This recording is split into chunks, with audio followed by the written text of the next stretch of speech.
some more love amongst each other in this time, yeah. We need to show some more love amongst each other in this time, yeah.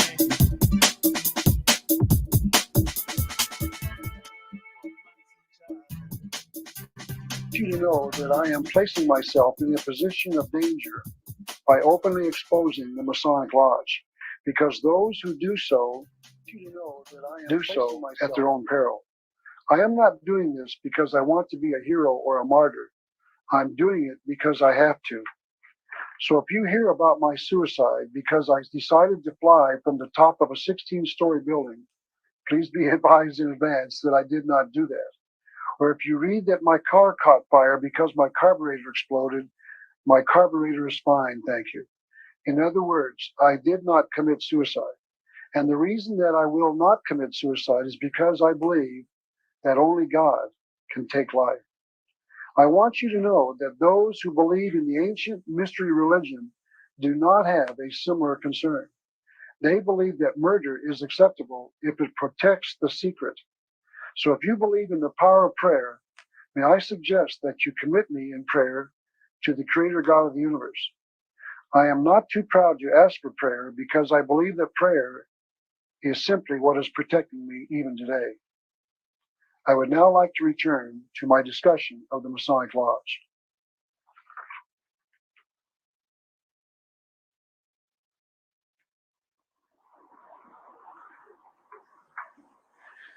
The Masons are also concealing a secret from the public. Carl Claudy, a 33rd degree Mason, has written this: he who hears but the words of Freemasonry misses their meaning entirely. I'm going to show you just what the words of the Masons conceal. One of those secrets inside the Masonic Lodge is that there are two layers inside the Brotherhood. Manly P. Hall wrote this: Freemasonry is a fraternity within a fraternity, an outer organization concealing an inner brotherhood of the elect. It is necessary to establish the existence of these two separate yet interdependent orders, the one visible and the other invisible. The visible society is a splendid camaraderie of free and accepted men, enjoined to devote themselves to ethical, educational, fraternal, patriotic, and humanitarian concerns. The invisible society is a secret fraternity. Notice that there are two layers inside the Masonic lodges. If one is quote, enjoined to patriotic and humanitarian concerns, unquote, what is the other one enjoined to? It must not be patriotic and humanitarian, or they wouldn't need to form it. They are saying that the second layer must be anti-patriotic and anti-humanitarian. It must be, or there would be no need to create the second layer. So to make the point once again, the Masonic Lodge has two layers inside: those who know the secret and those who do not. And that secret layer is concealed inside the Masonic Lodge in part by the use of a coded language. Once those who study the Masonic Lodge break the code, they can understand a great deal about the Masonic Lodge. I'd like to refer once again to Albert Pike the Mason, because he taught his readers a simple but very profound Masonic truth on the bottom of page 324 of his book entitled Morals and Dogma. This is what he wrote: what is superior is as that which is inferior, and what is below is as that which is above, to form the marvels of unity. What that means is that everything the Masons say in public is just the opposite to what is the truth. Mr. Pike amplified this comment in his second book entitled Legenda. He wrote, what is below, you have already heard us say, equals or resembles what is above. What is above equals or resembles what is below. Once you understand this, then you have broken the code of Masonic language. We can then find out what that secret is that the secret layer inside the lodge is concealing from their brother Masons. You can see this principle at work in a drawing used inside a key Masonic book, and this is that book entitled A Bridge to Light. This is another of the official books of the Masonic Lodge because it was published by the Grand Council of the 33rd degree in Washington, D.C. This is a picture of the author, Rex Hutchins, a 33rd degree Mason. Notice that Mr. Hutchins is seated, shown in the right here, on the lower right, beneath the portrait of Albert Pike. I believe that this picture is telling us that Mr. Hutchins greatly admires Mr. Pike because he is seated at his feet. In his book, Mr. Hutchins published this picture. It appears to be the picture of two kings, one the reflection of another, but of the other rather. But first of all, notice the figure of the snake around the entire picture. Notice that it is biting its tail, which is a symbol of eternity. We will see other examples of the symbol later on in this lecture. Now, here's another example of the snake biting its tail. This is the seal of the Library Association of Portland, Oregon. I do not know why they chose to select this symbol on the inside cover of their books, but we can plainly see that they did. Perhaps the answer was given in a book written by Helena Petrovna Blavatsky called The Secret Doctrine. She wrote this on page 364. The serpent has ever been the symbol of the adept and his powers of divine knowledge. So the serpent is a symbol with a hidden meaning. Once again, now, this is the picture of the two kings. Notice that the artist used a snake to make a point. The snake is a worldwide symbol of another god, and we shall discuss that later. Then notice that the picture appears once again to be of a king or god looking at the viewer above what appears to be his reflection in a pool. The original artist on this drawing was Eliphas Levi in his book, and here's the picture of Mr. Book, and his book was entitled Master of Occultism. On one of the unnumbered pages inside his book, he shows the same picture of the two-headed god, and he said that the figure was that of a god. Most people see the picture and do not examine it carefully enough, and they go on to other things.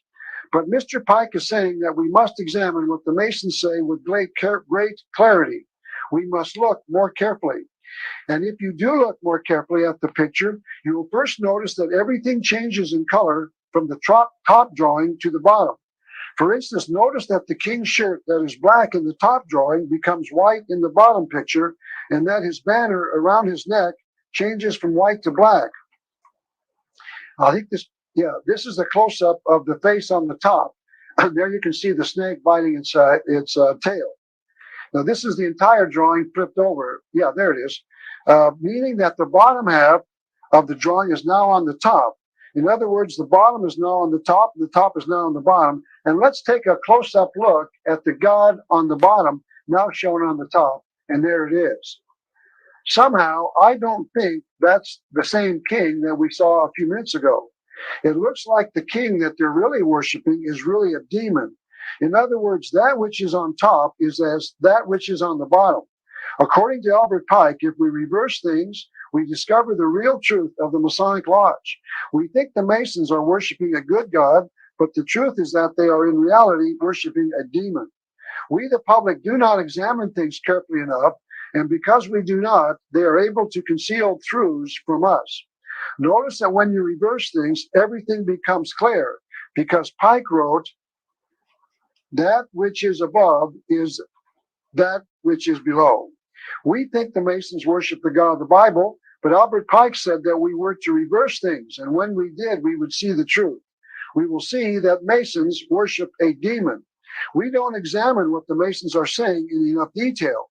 Most people in America know nothing at all about the Masonic Lodge, but what little we do know is generally good. Most of us have friends, relatives, and business associates who belong to the Masonic Lodge. And I would say that this is the general perception of those who know anything at all about the Masons. They love their country, their God, and their family. And we can discover that the Masons claim to be just that. The 33rd Degree Council in Washington, D.C. prints a magazine called the New Age magazine. The name of this magazine has recently been changed to the Scottish Rite Journal, perhaps because of all the negative press the New Age religion has been getting recently. I'd like to have you look at 4 articles that I have found in several of these magazines. I believe they will reveal the truth about what the Masons truly believe. Remember the principle of reversal as told to us by Albert Pike. This is the first article we're going to examine. The headline reads, God Bless America. Most people think that this means that the Masons worship the God of the Bible. But if you remember the principle of reversal, you will find that they worship another God. And I shall attempt to reveal to you just who this other God is. It is definitely not the God of the Bible. We think that they worship this kindly old king, and in truth, the Masons worship this demon. The second article is entitled Preserving the Constitution. I want you to know that the inner core of the Masons do not wish to preserve the Constitution. In fact, as I discuss in my Happy 4th of July speech, the Masons among the founding fathers of this nation actually subverted the very document that they wrote. Masons do not wish to preserve the Constitution because Masons wish to destroy it. I will continue to examine this as I continue with this discussion. The third article is entitled George Washington, an Example to Follow. It is well known inside historical circles that George Washington was a public member of the Masons. This is a picture of our president in his Masonic apron, wearing the Masonic square and compass around his neck and other signs of his membership on him. It is commonly known that he was a member, as I said. He was very visible and frequently appeared in Masonic attire in public. For instance, this is a drawing of the president laying the cornerstone of the United States Capitol building on September the 18th, 1793. Notice that he is dressed in his Masonic attire and that most of the men around him are dressed as Masons as well. But President Washington was not an example for other Masons to follow. He wrote a letter. Apparently that slide didn't come down. Let's see if we can get that one to come back up now. Up, it won't come down. Hold on, let me push this button. Let it cycle. Well, something happened to the bottom slide. Well, we're missing a slide there, and we'll stick with this one. The next one won't come down. He wrote a letter on September the 25th, 1798, just a short time before he died, in which he said, I have to correct an error you have run into of my presiding over the English lodges in this country. And now we'll read this slide. The fact is that I preside over none, nor have I been in one more than once or twice within the last 30 years. It doesn't seem that President Washington was a very good Mason because the Masons encouraged lodge attendance. But the Masons remind the American people of their pride in the fact that President Washington was a Mason. By the way, it is interesting to note that they failed to mention that Benedict Arnold, another American general, like General Washington, was a traitor to the cause of the American Revolution. And this man, Benedict Arnold, was also a Mason. It seems that the Masons are very selective about which general they wish to acknowledge and which general they wish to forget. And let me tell you this, Jesse James, the famous outlaw, was also a 33rd degree Mason. So the Masons are very selective about who they wish to acknowledge as an example to show us. The fraud and lies about the Masons extends into the public perception of them as well. I'm certain most Americans have heard about the Shriners. Most of us have seen them on motorcycles or on horses in public parades. For instance, this is a group of the Tucson Shriners dressed as clowns taking children for a ride around a hospital. This is typical of the image we have of what they do. We've heard about their sponsorship of the annual East-West Shrine football game, or we've attended their shrine circuses in our hometown, or we've heard about their 19 orthopedic hospitals and 3 burn hospitals for children. But all of this is a cover, as I will now prove. This is a 1986 newspaper article that reports that only 1/3 of their money raised goes to charities. Once again, that slide is out of order. 2/3 are kept by them. Only 1% of their profits for the shrine circuses goes for the care of children. And to show you that the Masons use the circuses as a fundraiser for their own activities, this is a book put out by the Shriners in Tucson. On page 11 of that book, this is what they tell us. The Shriners admit in their own literature, we all know the dues we pay each year are not sufficient to enable us to have the beautiful mosque we have. That's their temple. And to also carry on the labors and activities that contribute to a successful year of constructive accomplishments. Therefore, it is necessary for the temple to find some other sources of revenue. Traditionally, the shrine circus is the most important fundraising project that we carry out. Notice that the Shriners admit that the money raised through their circus is not used for charity. It is used to maintain their mosque, meaning their temple, and their other activities. And to confirm that, this is a handout for the Shrine Circus brought to Tucson in March of 1992. And this is a close-up of the bottom part of the advertisement. Notice that it says, and I've reprinted the words and the print here, proceeds are for the benefit of Sabar Shrine, and that is the name of the shrine in Tucson. And then went on to say, payments are not deductible as charitable contributions. So it appears that the newspaper article about the IRS audit is correct. So notice that, so remember that when you hear about the charitable works of the Shriners, they use these circuses as a way to collect money for their own activities. I'd now like to explain a little bit about the various Masonic organizations. Now, this is a drawing of that Masonic organization. I have added the color to the drawing myself to make it a little easier to understand. The Mason who joins the organization starts at the bottom of the blue rectangles. Those three blue rectangles are called the Blue Lodge, and there are 3 degrees inside this section, each one shown by the three blocks, one on top of the other. The Mason who asks to join the lodge joins what they call the Blue Lodge and goes through a ritual in each of the 3 degrees. As I've already discussed, he memorizes prepared answers to a series of questions asked him by the lodge brother in charge. After he completes the 3 degrees, he can stop there and call himself a Blue Lodge Mason. Perhaps you have a relative who is a Blue Lodge member, or you are a member yourself. However, if the Blue Lodge Mason wishes to go further inside the organization, he has 2 choices. He can join either one of the 2 arms shown in green or yellow on the drawing. The one on the left is called the Scottish Rite of Masonry, and that was shown in the green, and the one on the right is called the York Rite of Masonry, shown in yellow. So here's that drawing now, the upper part. The Scottish Rite is shown on the left in green, and the York Rite is shown on the right in yellow. The York, we'll talk about briefly talk about the York Rite first. It has 10 more degrees for a total of 13. I don't think they show 10 there, but there are 10 more, I believe, for a total of 13.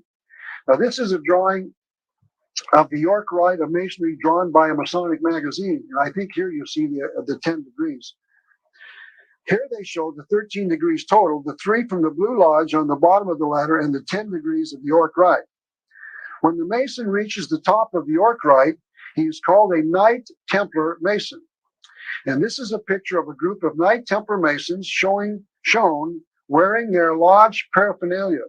One of the Masons in that picture is John Wilkes Booth, the assassin of President Abraham Lincoln in 1865. John Wilkes Booth was a Knights Templar Mason. The picture that I just showed you was carried by his wife in the family Bible and was included in a book written about the assassin by her granddaughter. The Blue Lodge Mason can also join the Scottish Rite of Freemasonry, the rite shown in green in the drawing. This rite is 29 more degrees for a total of 32, meaning 3 of the Blue Lodge and 29 of the Scottish Rite for a total of 32. Perhaps you have heard someone say that they were a 32nd degree Mason. That means that person has completed all but the top degree of the Scottish Rite degrees. The Scottish Rite of Freemasonry has another division inside of it. There is a northern jurisdiction and a southern jurisdiction of the Scottish Rite. The Scottish Rite divided prior to the Civil War, and whether or not you are a northern jurisdiction Mason or a southern jurisdiction Mason is based upon where you live in the United States. The northern jurisdiction consists of states in the northern part of America, and the southern and the western states are inside the southern jurisdiction. It is interesting, for reasons that I will explain later in this video, that at least 3 of the degrees inside the Scottish Rite have rather revealing names. The 15th degree of the 32 degrees of the Scottish Rite is called the Knight of the East, or of the Eagle. The 25th degree is called the Knight of the Brazen Serpent. And the 28th degree inside the Scottish Rite is called the Knight of the Sun. The eagle, the serpent, and the sun are symbols of extreme importance, and I will explain why that is so later on in this video. So please remember that the Scottish Rite Masons named various of their degrees after those three symbols. There is another degree that I must mention at this point, and that is the 33rd degree of the Scottish Rite Masonic Lodge. This degree is honorary, meaning only those invited into this degree can call themselves a 33rd degree Mason. This is the highest degree of all of the Masonic lodges in America, and quite a list of important people have been members. For instance, I have been or will be quoting a series of 33rd degree Masons during this lecture. Men like Manly P. Hall, Albert Pike, Rex Hutchins, Henry Wilson Coyle, Carl Claudy, Albert Mackey, Henry Clausen, C. Fred Kleineck, all of these men are 33rd degree Masons. By the way, I would like to digress for just a moment and add another interesting and thought-provoking comment about some other 33rd degree Masons. In 1987, during the hearings in the Senate of the United States on the appointment of federal judge David Santel, a senator and a member of the Masons stood up and discussed the judge's membership in the Masonic Lodge. These gentlemen discussed the involvement in the Masonic Lodge of 18 senators. They said that these senators were members of the Masons: Charles Grassley, Jim McClure, Sam Nunn, Arlen Specter, Bennett Johnson, John Stennis, Jim Exxon, Senator Jesse Helms, Quentin Burdick, Senator John Glenn, Mark Hatfield, Fritz Hollings, Lloyd Benson, and Robert Stafford are all members of the Masonic Lodge, and they were covered in that report in the Congressional Record. The article then said that these senators were 33rd degree Masons. Senator Bob Dole, 33rd degree Mason. Senator Robert Byrd, 33rd degree Mason. Senator Alan Simpson, 33rd degree Mason. Senator Strom Thurmond, 33rd degree Mason. And another book on the Masons said that the so-called conservative leader, Jack Kemp, is a Mason. In fact, it said he was a 33rd degree Mason, as is 33rd degree Mason Barry Goldwater. Notice that all of the so-called, quote, conservative, unquote, senators and political leaders are at least 32nd degree Masons, and that most are 33rd degree Masons. And I think there is a reason for this. And to understand why all of the so-called conservative leaders are Masons, one must understand what Karl Marx, the so-called father of communism, called dialectic materialism.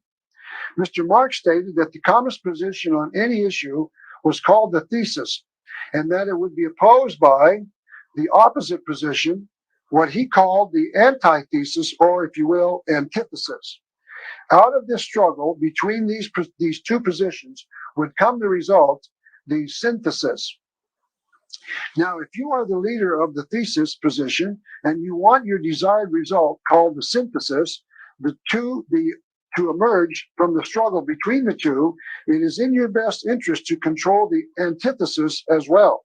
Let me illustrate that point by going to the subject of football teams. Let's say that you are the coach of the football team at Notre Dame University, and you want to go undefeated and win all of your 11 games this year. The best way to do that is, of course, to schedule 11 games against teams like Slippery Rock University. And I can guarantee you, almost exclusively, you'll go undefeated. That is the best way to achieve your goal. If you are the controllers of this conspiracy that I've been talking about and want to produce a desired result, the best way to do it is to first offer the problem, secondly, control your opposition, and then to direct the results until you get what you want. If you want to achieve your desired result in the battle between the liberal and the conservative, and out of that struggle, you want to get to your desired result, meaning socialism, the way to do that is to make certain that you control the opposition. And the way to do that is to make certain that their position cannot win the struggle. And the way to do that is to weaken the opposition. And the way to do that is to make certain that the leaders of your opposition are all members of the Masonic Lodge. The solution is like sending the cavalry into a battle against superior odds and then making certain that the general you send into the battle cannot win it. In other words, when the general looks behind him to see how many troops he has, he only sees three or four other soldiers. That is the way to make certain the general loses. The so-called conservative Masons are the loyal opposition. They are to make certain that the conservative position loses and to make certain that the conspiracy side always wins. This conspiracy has been successful, and the high-ranking Masons in the Senate and in the government are the certain losers. They make certain that we lose. So what I am saying is that we, the American people, should be wary. We should understand that we are being conned into thinking that the debate is honest and that the best side wins. That is not the truth, because the so-called, quote, conservative, unquote, leaders are all Masons. Now, I'd like to return to my discussion of the Masonic Lodge. The Masons are very exclusive in their membership. Only certain types of people can ask to be members. I'd like to return once again to Duncan's Ritual of Freemasonry, a copy of the ritual of the first 7 degrees inside the Masonic Lodge. It reports that during the 3rd degree initiation ceremony, the initiate says, "I will not aid nor be present at the initiation, passing, or raising of a woman, an old man in his dotage, a young man in his nonage, I guess, an atheist, a madman, or fool, knowing them to be such." That means that only white, freeborn men in their middle years can become a Mason. All others are excluded. Notice that there are no black Masons inside the all-white Masonic lodges. Yet the Masons, to my knowledge, have never been charged with discrimination in a civil rights violation. To include these other... Yeah, it's not a true statement. There is a Black Mason Lodge. There are several of them. In fact, Shaquille O'Neal holds a 33rd degree ring, and so does Jay-Z. So yeah, you do the math. Other groups of people in their Masonic order, the male Masons have created other organizations specifically for these excluded members. They have created Eastern Star for the female relatives of Masons. They've created the D Malay for the young man of the Masonic member. And by the way, the D Malay was named after an early Mason.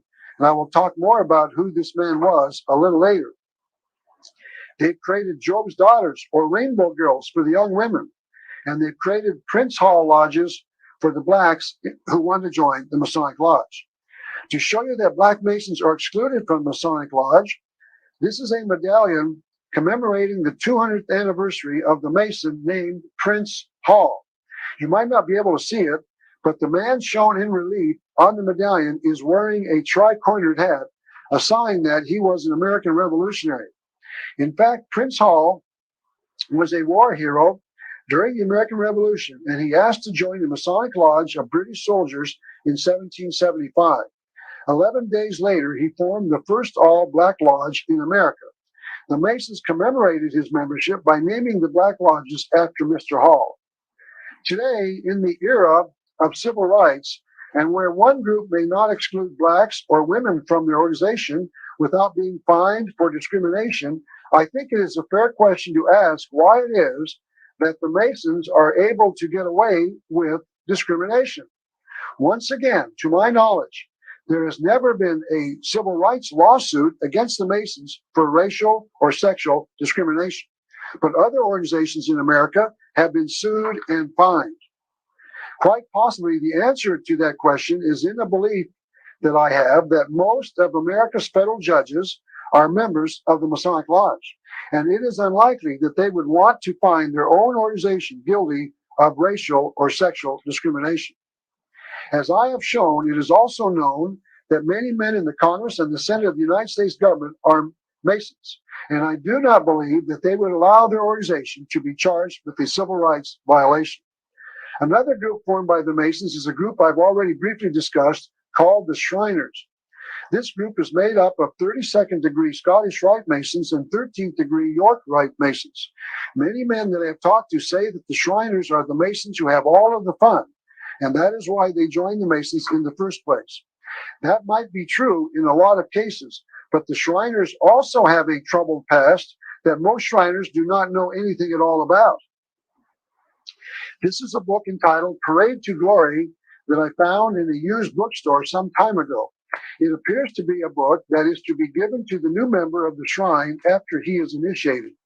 Notice that the man shown on the cover is apparently walking towards the new Shriner and has extended his right hand out as a greeting to the new member. Notice also that the man on the cover is wearing a red hat. It is a rather distinctive hat and is only worn by a member of the shrine in America. That hat is called a fez, and this is a color picture of one out of a catalog of a supplier of Masonic regalia. Notice that the caption calls this hat noble, the noble fez. However, the truth behind the fez is rather disturbing and not noble at all. This story was told to me by a friend of mine named Mick Oxley, who is not only an ex-Mason, but also an ex-Muslim who lived in the area of the world where the fez hat is worn by other people. Mr. Oxley shared this story with me, and I would like to share it with you. He assured me that the story is well known in Morocco, the area where the town of Fez is located. During World War II, Mick Oxley was a Muslim and he lived in the area. He tells the story of a town in North Africa called Fez near Algiers. You can see it in the middle of this map.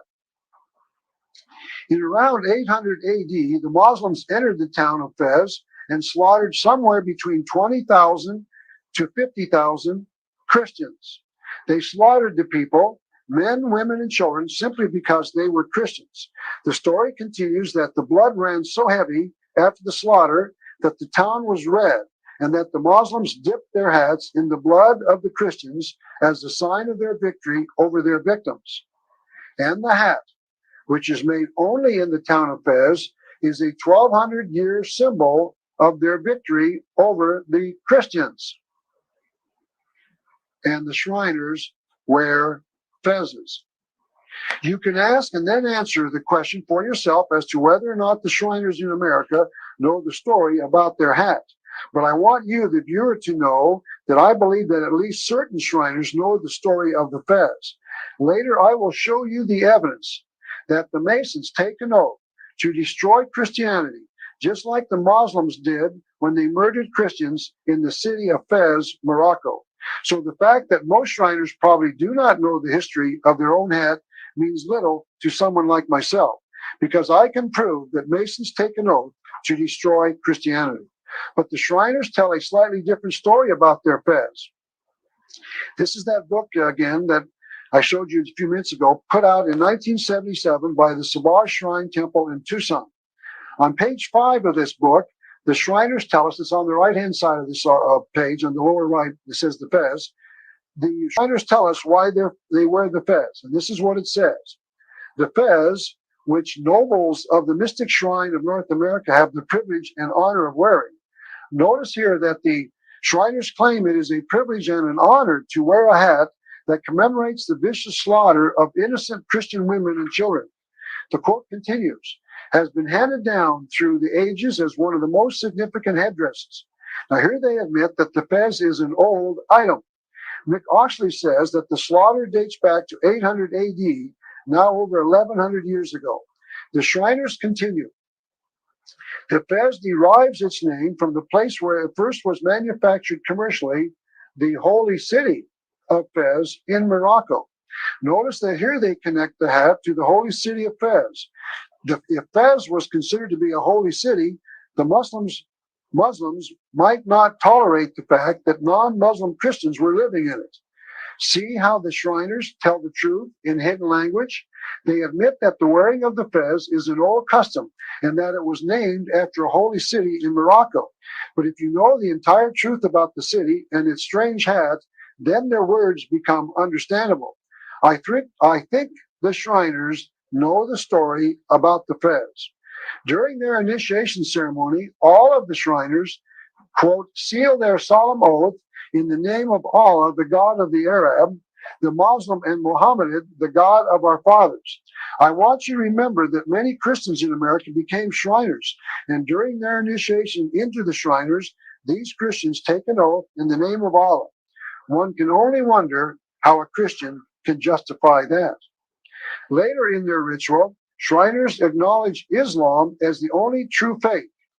Once again, you might ask your Shriner friend who is a Christian how he can take an oath in the name of Allah and acknowledge Islam as the one true faith when he is a Christian, a believer in the God of the Bible. He probably will not have an answer. As I said before, the new Mason goes through 3 initiation ceremonies in the Blue Lodge. During the ceremony, the initiate is asked this question in each of the 3 degrees. What do you most desire? And the initiate answers, in the first degree, he answers, I desire light. In the second degree, more light. And in the third degree, further light. But what this light is, or from where it comes, is not easily explained. But if you know where to look, any researcher can discover the source of this light. Albert Pike, in his book Morals and Dogma, says that the Mason is familiar with the doctrine that the Supreme Being is a center of light. Yeah, Angela, that's why I felt like going with this one, right? I mean, this particular set of documentaries, these parts, these episodes, if you will, really spell it out. The guy went to a PowerPoint. That's what this is. This is a PowerPoint, you know. But yeah, it literally spells it out, right, Angela? So part 1 and part 2, same thing. So I recommend checking it out. Whose rays or emanations pervade the universe. For that is the light for which all Masonic journeys are a search, and of which the sun and moon in our lodges are only only emblems. And so here we see for the first time that the Masons connect this search for light with the sun. I will discuss just what the sun means in the next section of this lecture.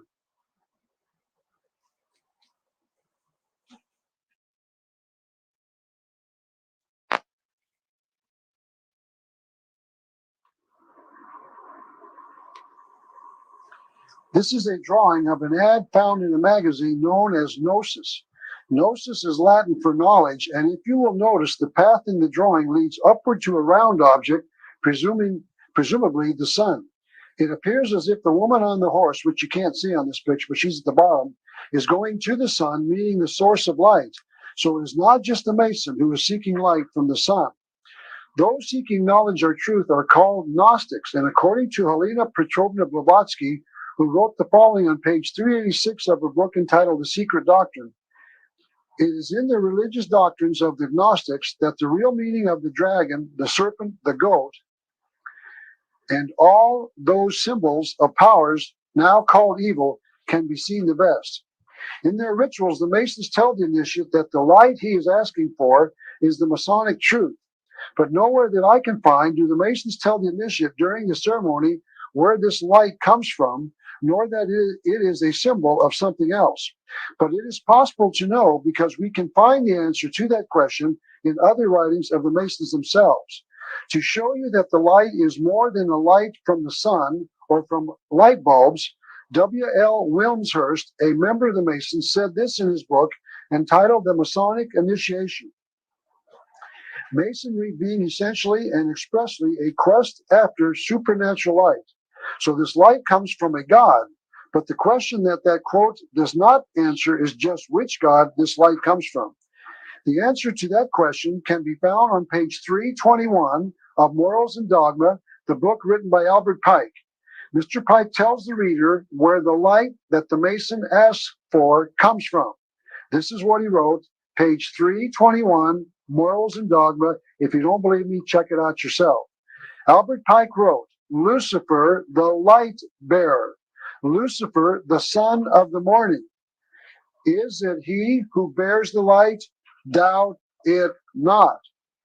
So the number one Mason of all time says that the Mason receives the light that he is in search of from Lucifer, the light bearer. Lucifer brings the light to the Mason, but only certain Masons can know it and thereby receive it. Albert Pike has told us in his own words.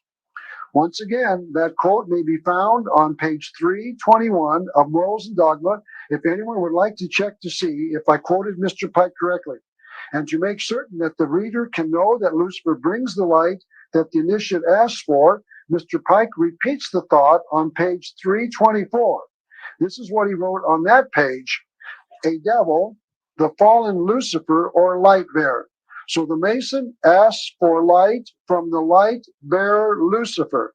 And certain Masons know that single truth, and they are keeping that secret from the remainder of the Masons. I'd like to break the narrative at this point to tell you a little story that was told to me by someone who had read my book entitled The New World Order.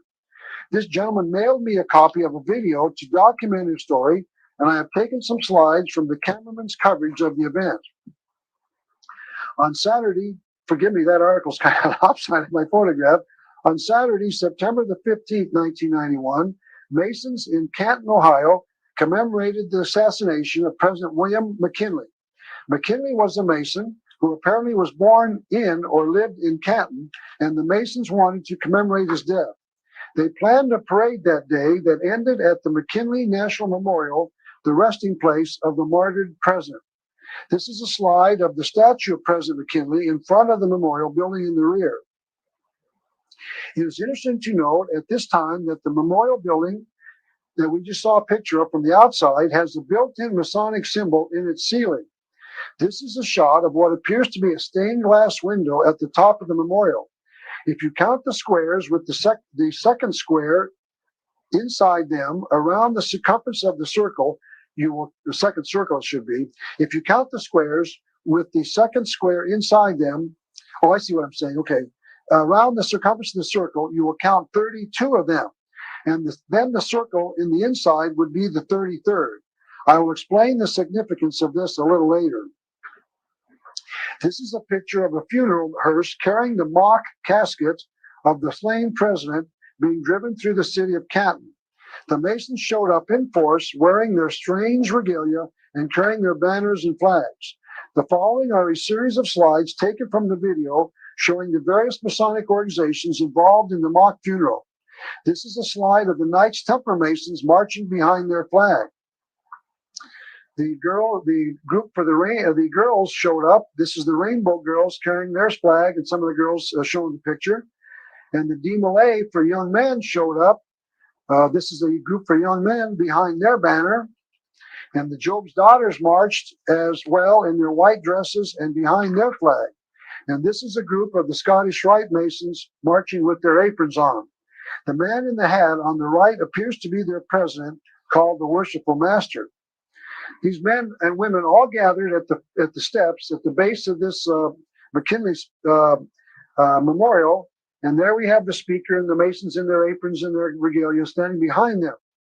But as they started their speech, the audience started to hear an airplane motor.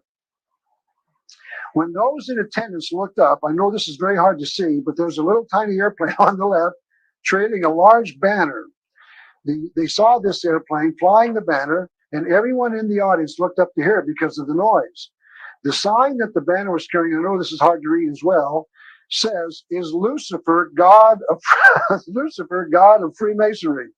The man who organized the airplane flyby told me that the man who made the banner misspelled Freemasonry by leaving out the first R in the word Freemasonry, but other than that, their attempts were successful. I'm quite certain that only a small percentage of the Masons in attendance knew the answer to that question was, yes, Lucifer is the God of the Masons, and I'm going to prove that. But it is certain that some in attendance knew the truth. But to show you that not only can the Mason know the truth from Mr. Pike, he can know it from other Masons. In other words, other Masons have confirmed that Lucifer is the being that brings light to the Masonic Lodge. This is Manly P. Hall's book entitled The Lost Keys of Freemasonry. You might remember that Mr. Hall was a 33rd degree Mason and that he was one of the leading writers of all time in the Masonic Lodge. This is a recommended reading list for those who want to know what to buy their Masonic relatives. The book entitled The Lost Keys of Freemasonry is shown on the lower left of the page under the yellow that I put on the listing. In other words, the book is on the recommended reading list for all Masons to buy and then read. The book was not published by the Masons, as was Mr. Pike's book, but here you can see that the Masons are recommending that other Masons should buy this book and then read it. So you can know that this book is one that is recommended by the Masonic Lodge. This is official information. And on page 48 of that book, Mr. Hall says this, quote, "When the Mason learns the key to the warrior on the block is the proper application of the dynamo of the living power, he has learned the mystery of the crafts." What that means is that once the Mason has figured it out, that Mason knows the secret of the Masonic Lodge. Notice that this must be the single truth of the Masonic Lodge, because Mr. Hall states that he who has figured it out has learned the secret. Mr. Hall went on, "The seething energies of Lucifer are in his hand."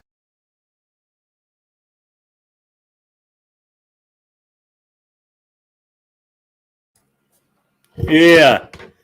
This just in. Are you kidding me? Are you kidding me? This is breaking news, everybody. I just want to point out 3 of the most recent, completely brain dead, incompetent sheep to walk the planet. Here you go, right here.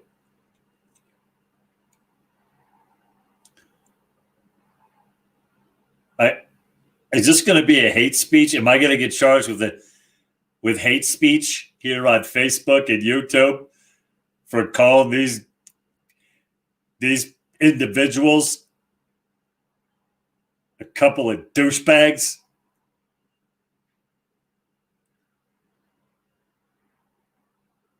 I mean, what are we talking about here? I don't even know how to explain this. Anybody have an answer for me? What is this? What are we? People are they're taking this kind of pride in the vaccine. It's experimental.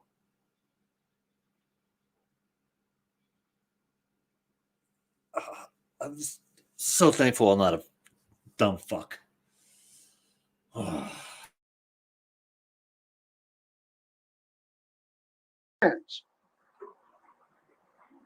And before he may step onward and upward, he must prove his ability to properly apply energy. Notice that I am not quoting from the works of non-Masons. I am quoting from the writings of the Masons themselves. The Masonic writers are telling the public that they conceal a worship of Lucifer from the rest of the Masonic Lodge. It is true. Lucifer is the light bearer, and the Mason who figures it out has discovered the single secret of the Masonic Lodge. The Masons have said it themselves. But to show you that others beside Masons know that this is true, I'd like to quote from David Spangler, a believer in the New Age religion sweeping the world. This is a very poor quality slide taken off of a television program to show you that David Spangler is real. This is what he's written. The light comes from Lucifer. He is the light giver. It is his light that heralds for man the dawn of a greater consciousness. Another who believes that is Helena Petrovna Blavatsky, another New Age leader and perhaps the earliest of the more modern ones. She wrote the book called The Secret Doctrine in 1888, and in it she confirms what Albert Pike and David Spangler wrote. She says this on page 111. Satan is also Lucifer, the bright angel of light, the light and life bringer. And this quote is from Mikhail Bakunin, the socialist or communist I've quoted before, who also understood the role of Lucifer in man's history. This is what he wrote. The evil one is the satanic revolt against divine authority. Revolt in which we see the fecund, meaning fertile, so in which we see the fertile germ of all human emancipation, the revolution. Socialists recognize each other by the words in the name of the one to whom a great wrong has been done. Satan is the eternal rebel, the first freethinker, and the emancipator of worlds. He, Satan, makes men ashamed of his bestial ignorance and obedience. He, Satan, emancipates him, stamps upon his brow the seal of liberty and humanity, in urging him to disobey and eat the fruit of the knowledge. We could spend 3 months on just that quote alone, and I'm going to try to explain to you what all that means as we continue, because he's not the only one saying this. And we'll try to make that clear in this lecture. Benjamin Krem has said that the group that he calls the hierarchy is led by a god named Senat Kumara, the Lord of the world. I do not believe that it is a coincidence that the name Senat is a misspelling of the name Satan, because I believe that it is the being known as Satan that is the leader of the group known as the hierarchy. In any event, notice that the Senat is, quote, the Lord of the world. The Bible says in 2 Corinthians that Satan is the God of the world. So I think that Senat and Satan are the same God. So the God of the hierarchy is Satan, called Senat Kumara by those who believe in him. Mr. Krem tells us that after Senat Kumara takes over, the masters will set up schools called mystery schools. These will be the ones previously set up by the Atlanteans and the Egyptians, and hundreds of thousands will go through the portals of initiation. This is what he said. The Society of Freemasons is the oldest on earth, dating back to Atlantean times, meaning Atlanta, this legendary continent that submerged in some time in the past. Locked up in its rituals and symbols are some of the secrets of initiation. When the necessary purification has taken place, Freemasonry will constitute one of the paths of initiation. Freemasonry will be open to all those men and women who fit themselves for entry to the mysteries. Mr. Krem goes on to explain who is the originator of these initiations. The Christ, Maitreya, is the Hierophant. A Hierophant is an interpreter of sacred mysteries or esoteric principles. So the Christ, Maitreya, is the Hierophant at the first and second initiations. The third and higher initiations being taken before the Lord of the world, Senat Kumara. So Mr. Krem went on to explain a little about the 6 initiations. He claims that Jesus Christ is a 4th degree initiate. He wrote that Jesus entered the world at Bethlehem as a 3rd degree initiate. He wrote that Jesus had to undergo the 4th initiation known as the crucifixion. He went on to say that in the East, this initiation is called the Great Renunciation, when all is renounced, position, family, even life itself if necessary, for the higher spiritual life. Then Mr. Krem went on, then follows the 5th initiation, the resurrection, when the initiate stands free from the pull of matter forever, a perfected master. The ascension marks the 6th initiatory experience and confers cosmic consciousness and total immortality of the body to the ascended master. Mr. Krem further illustrated his claims by making this statement. Leonardo da Vinci was a 4th degree initiate, but Leonardo da Vinci is today living on Sirius. Sirius is a star in the universe. So Leonardo da Vinci was not, in fact, from our Earth evolution, but was an avatar from the planet Mercury. So if I'm reading this information correctly, this next quote will really please the Christians who believe that Satan is not a god and that the God of the Bible is the Father of Jesus. Benjamin Krem said this on page 84 of his book entitled Maitreya's Mission. Question. When Christ said, this question is asked to Benjamin Krem, he's not going to answer it. When Christ Jesus said, I go to the Father, did he in fact refer to Sai Baba? Sai Baba is an Indian guru. I believe he's alive and living in India right now. So Mr. Krem answered, no, he, Jesus, referred to Senat Kumara, the Lord of the world. So here Mr. Krem is claiming that Satan is the father of Jesus Christ. I didn't say that. Benjamin Krem said it, and he said it for Lord Maitreya, the so-called Jesus on this earth right now. This is called pure blasphemy. Krem is saying that Jesus is a disciple of the Senat Kumara and is denying his claim that he is the Son of God or God himself. Krem also said this on page 87 of his book entitled Maitreya's Mission. The idea of the Immaculate Conception is an invention of the Church Fathers to emphasize the divinity of Jesus as the Son of God. That thought that Lucifer was a good spirit to whom a great wrong was done is the basic thought that holds the New Age together. According to Tex Mars, the author of 2 major books on the subject, has written this. Many New Agers commend Lucifer because by tempting Eve, he enabled man to evolve towards enlightened knowledge and Godhead.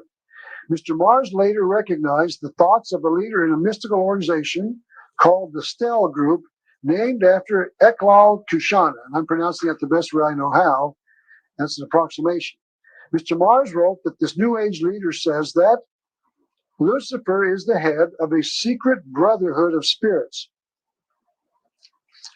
The brotherhood is named after Lucifer because the great angel Lucifer has been responsible for the abolishment of Eden, in order that man could begin on the road to spiritual advancement. The Bible confirms that Lucifer, also known as Satan, the devil, is definitely not an angel of light, but that he can appear as an angel of light. This is what the Bible says in 2 Corinthians 11:14. For Satan himself is transformed into an angel of light. I looked up the word transformed in the Bible, in the dictionary, in the dictionary, and this is what it means. It means to change in semblance. So that means that he, Satan, appears to be a light bearer, but he is not. So those in the Masonic Lodge who believe that he is the light bearer are simply in error because it's a lie. Those who hear these words must be wary. Jesus said this about Satan in John 8:44. Whenever he speaks a lie, he speaks from his nature, for he is a liar and the father of lies.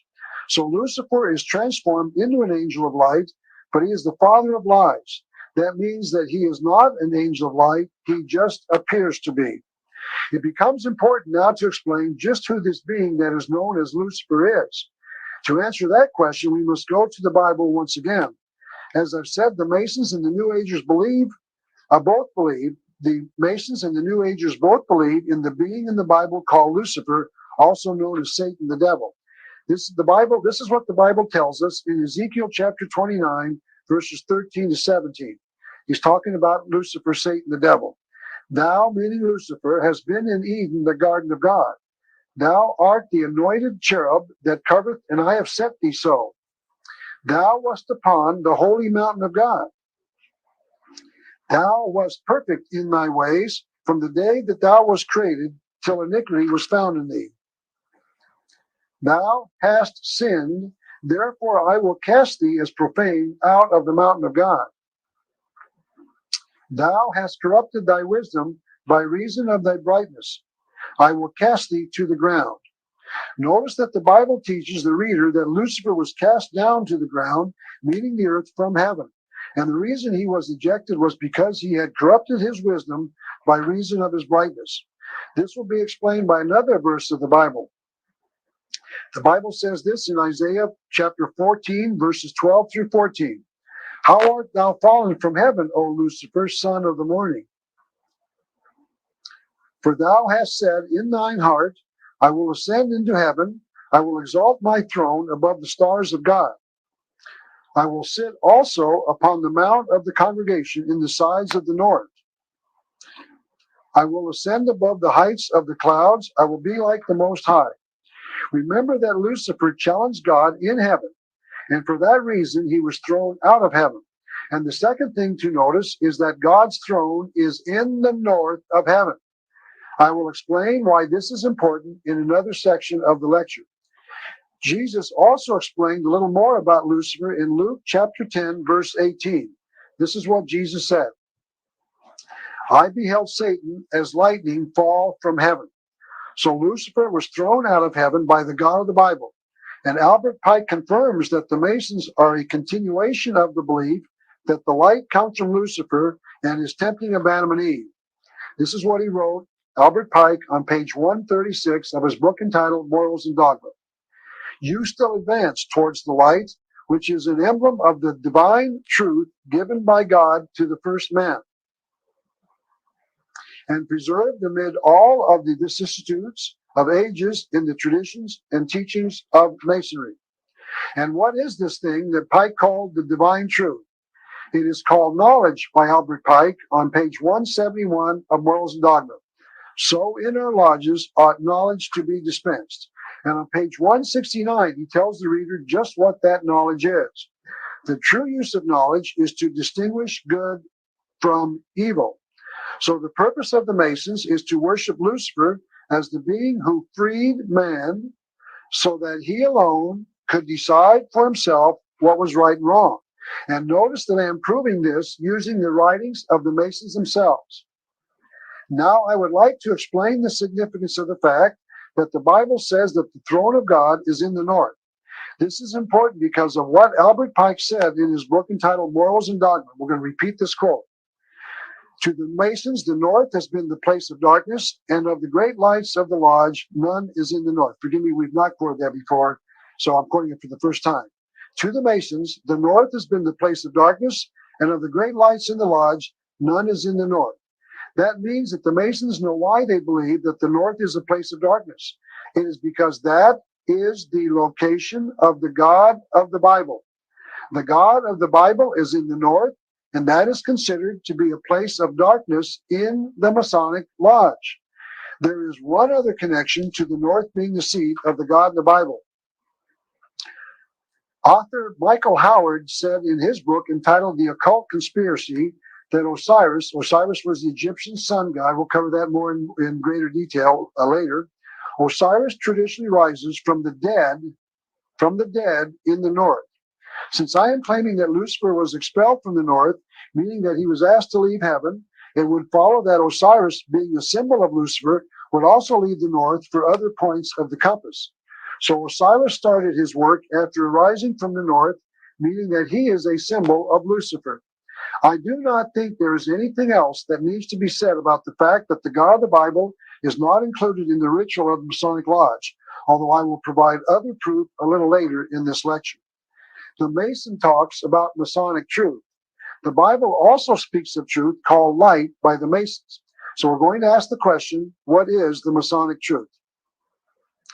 The Bible answers that question in Genesis chapter 2, verses 16 and 17.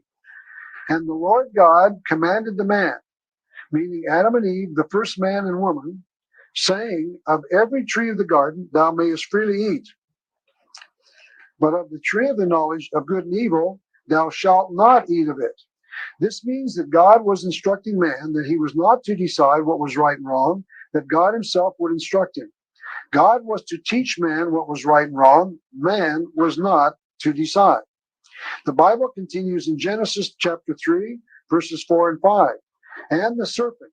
Notice here that the devil appeared in the guise of a serpent. This is extremely significant, as we shall see as we continue our study. So the serpent appeared, said to the woman, for God doth know that in the day ye eat thereof, then your eyes shall be opened, and ye shall be as gods, knowing good and evil. Lucifer, concealing himself inside a serpent, meaning a snake, tempted man with the knowledge of good and evil. Lucifer taught man that he was to decide for himself what was right and wrong.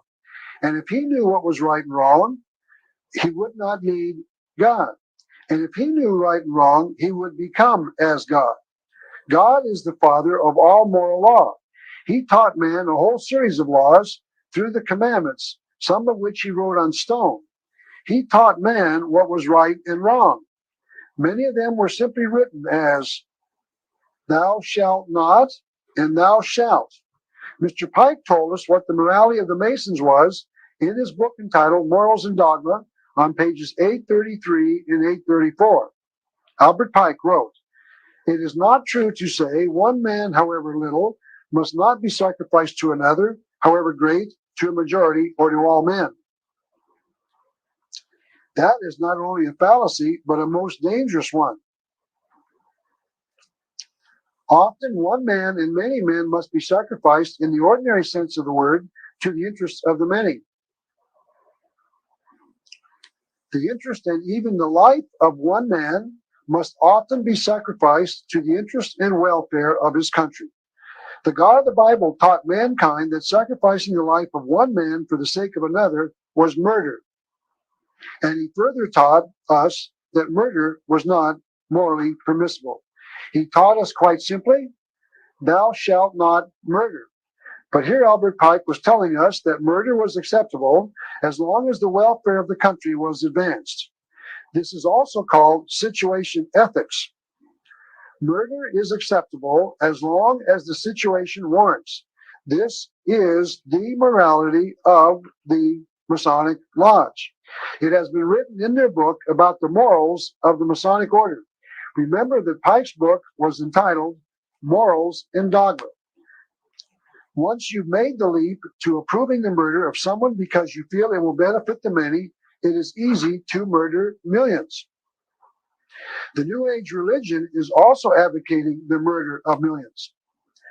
Two authors, Betty Lafferty and Bud Hollowell, two New Agers, started the discussion about how their religion sanctions the use of violence against the Christian community. They wrote the following in their book entitled The Eternal Dance. This is not very pleasant, but we have to read it because it affects all of us. This is a time of opportunity for those who will take it. Apparently, he is referring to those who believe in the New Age religion. For others, apparently he's referring to those who will not accept the New Age religion if the earth is unsuitable for them, meaning once again, if they will not accept the New Age religion, they will go on to other worlds. So those who will not accept the New World Order will be forced to go on to other worlds. It sounds as if he's talking about murder because some will not want to go on to other worlds. Another New Age spokesman, Maharishi Mahesh Yogi, the guru sought out by the rock and roll group known as the Beatles, shown here in these two slides. There's the Yogi was in the right-hand corner, and two of the Beatles shown in this TV picture taken off a TV set. And here they are again. There's two of them, and the Maharishi Yogi, whatever his name is, in the back. This new guru has been quoted as saying, listen to this, there has not been and there will not be a place for the unfit. It appears as if he's talking about those who will not accept the New Age religion, primarily those who call themselves Christians. The fit will lead, and if the unfit are not coming along, meaning if they will not accept the New Age religion, there is no place for them. In the age of enlightenment, here he's referring to the New World Order, there is no place for them. Others have told us just how many of the population will go into the New World Order. Ruth Montgomery, a New Ager, has written in the following in a magazine called Magical Blend. Millions will survive and millions won't. Those who won't will go into the spirit state because there is truly no death. Another has made an estimate of the number of those who will perish. One who has made such an estimate is John Randolph Price, who was quoted by Tex Mars in his book about the New Age. He said that John Randolph Price was told by his spirit guide. By the way, a spirit guide is supposedly a being that communicates to Mr. Price from another plane. So he was told that up to 2.5 billion, with a B, billion, might perish in the coming chaos. If up to 2.5 billion might perish, then up to about half of the current world population will have to perish. But perhaps the most startling example of the teachings of this New Age religion came from the pen of Barbara Marx Hubbard, one of their most influential writers. She wrote in her book entitled Happy Birthday, Planet Earth. Hold on, this is not pleasant at all. The choice is, do you wish to become a natural Christ, a universal human, or do you wish to die? I'll read it again. The choice is, do you wish to become a natural Christ, a universal human, or do you wish to die? People will either change or die. That is the choice. I think it is important to repeat that quotation just so you, the viewer, will understand what she said. People will either change or die. That is the choice.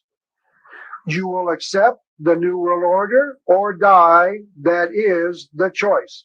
Notice, I'm not saying this. I'm using the writings of those who believe in the New World Order. And I'm quoting from the number one Mason of all time. Someone else said about the same thing about this dying. Adolf Hitler, the head of the German government during World War II, and another who believed in the New Age religion, also felt that he had the power to exterminate the few to benefit the many, just like Albert Pike. He wrote this. Hitler wrote, I have the right to exterminate millions of individuals of inferior races which multiply like vermin. But all of this has been predicted in the Holy Bible. John in the New Testament wrote this, Yea, the time cometh that whosoever killeth you will think that he doeth God service.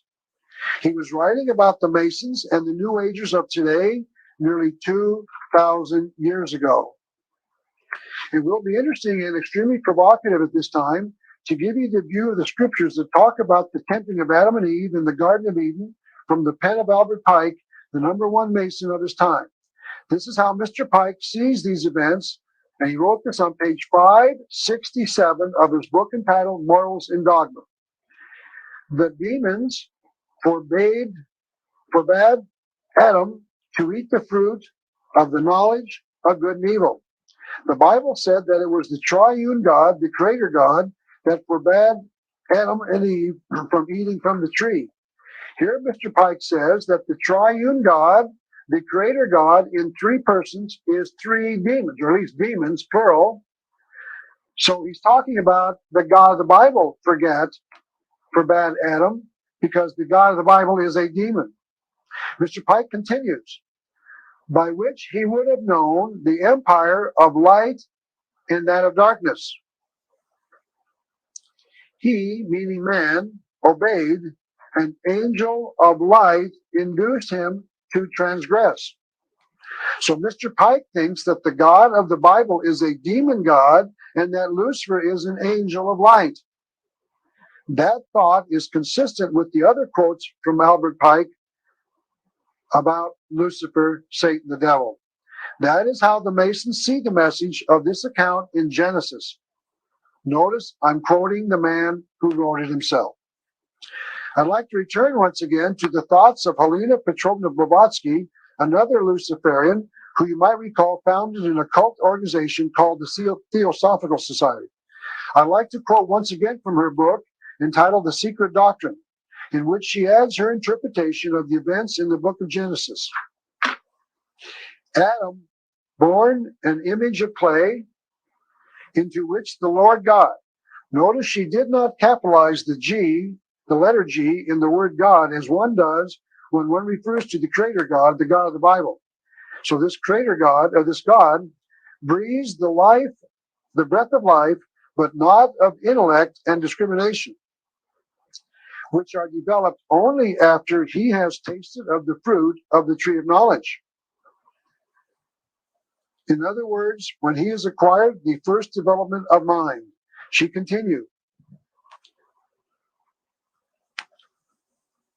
it is but natural to view Satan, the serpent of Genesis, as the real creator and benefactor, the father of spiritual mankind. For it is he who was the harbinger of light, bright, radiant Lucifer, who opened the eyes of the automaton created by Jehovah. And he who was the first to whisper, in the day ye eat thereof, ye shall be as Elphim, knowing good and evil, can only be regarded in the light of a Savior. So in the Bible, Lucifer is telling man that he doesn't need God to tell him what is right and wrong. He can decide for himself. This view of morality is called situation ethics. This is the philosophy taught in our public schools all over America today. Situation ethics teaches that each man is to decide for himself what is right and wrong. Man is to be free to make his own decisions about morality. Man must be completely free to use his mind, his brain, his reason. Perhaps the most cogent condensation of this philosophy is the statement made by one who believed it. Nothing is forbidden.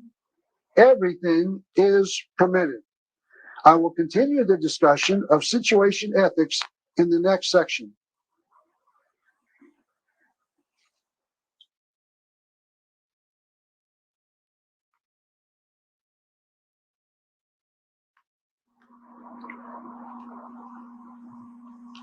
This is Shirley MacLaine, the motion picture actress, the author of this and other books on the New Age religion.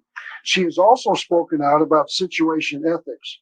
She has written comments like these: there is no such thing as evil. Evil is fear and uncertainty. Evil is what you think it is. Shirley agreed with Zena LaVey, the daughter of Church of Satan founder Anton LaVey. She appeared in an interview taped in 1989 with Bob Larson, a talk show host that he chose to call the first family of Satanism. And during that interview, she said, there is no such thing as evil. She said, morality is a relative issue and nobody can decide good and evil. Zena appeared with Nicholas Schreck, the founder of a satanic group called the Werewolf Coven. A coven is, of course, a group of witches. Among the things Mr. Schreck said during the interview are these thoughts. What the 90s are going to see is a massive rise of Satanism. He said, people are going to come out of the shadows and reveal themselves as thoroughgoing Satanists. Because what we are seeing now is the death struggle between the Judeo-Christian idea and archetype and the more ancient satanic archetype. And he made these statements about the satanic view of morality. Nothing is mandatory. He said, we are animal beasts and we decide from our gut instinct whether we have been wronged or not. He said, we decide what is right and wrong. He said, there is no such thing as good and evil. Morality is a relative issue and nobody can decide what is good and evil.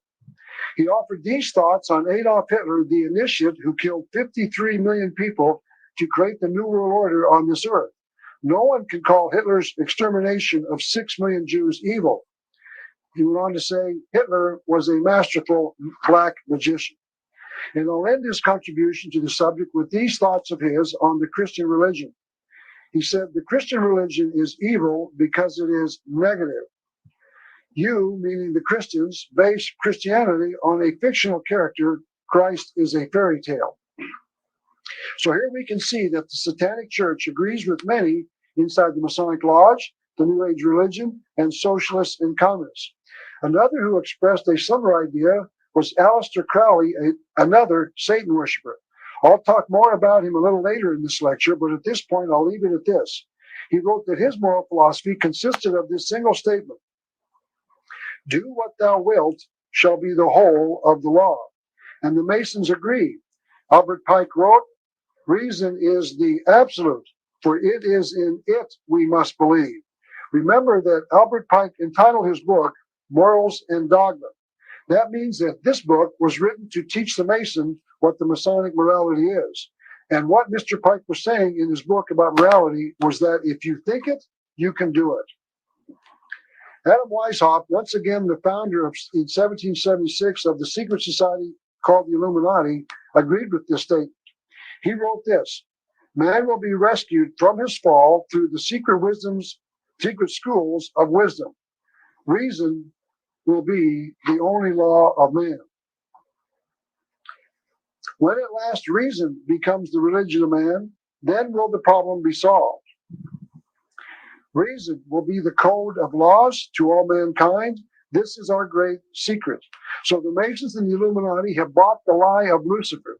Man is to make his own morality, his own view of right and wrong, and forget the moral teachings of God. And Albert Pike spoke for the Masons when he agreed. Human reason leaps into the throne of God and waves her torch over the ruins of the universe.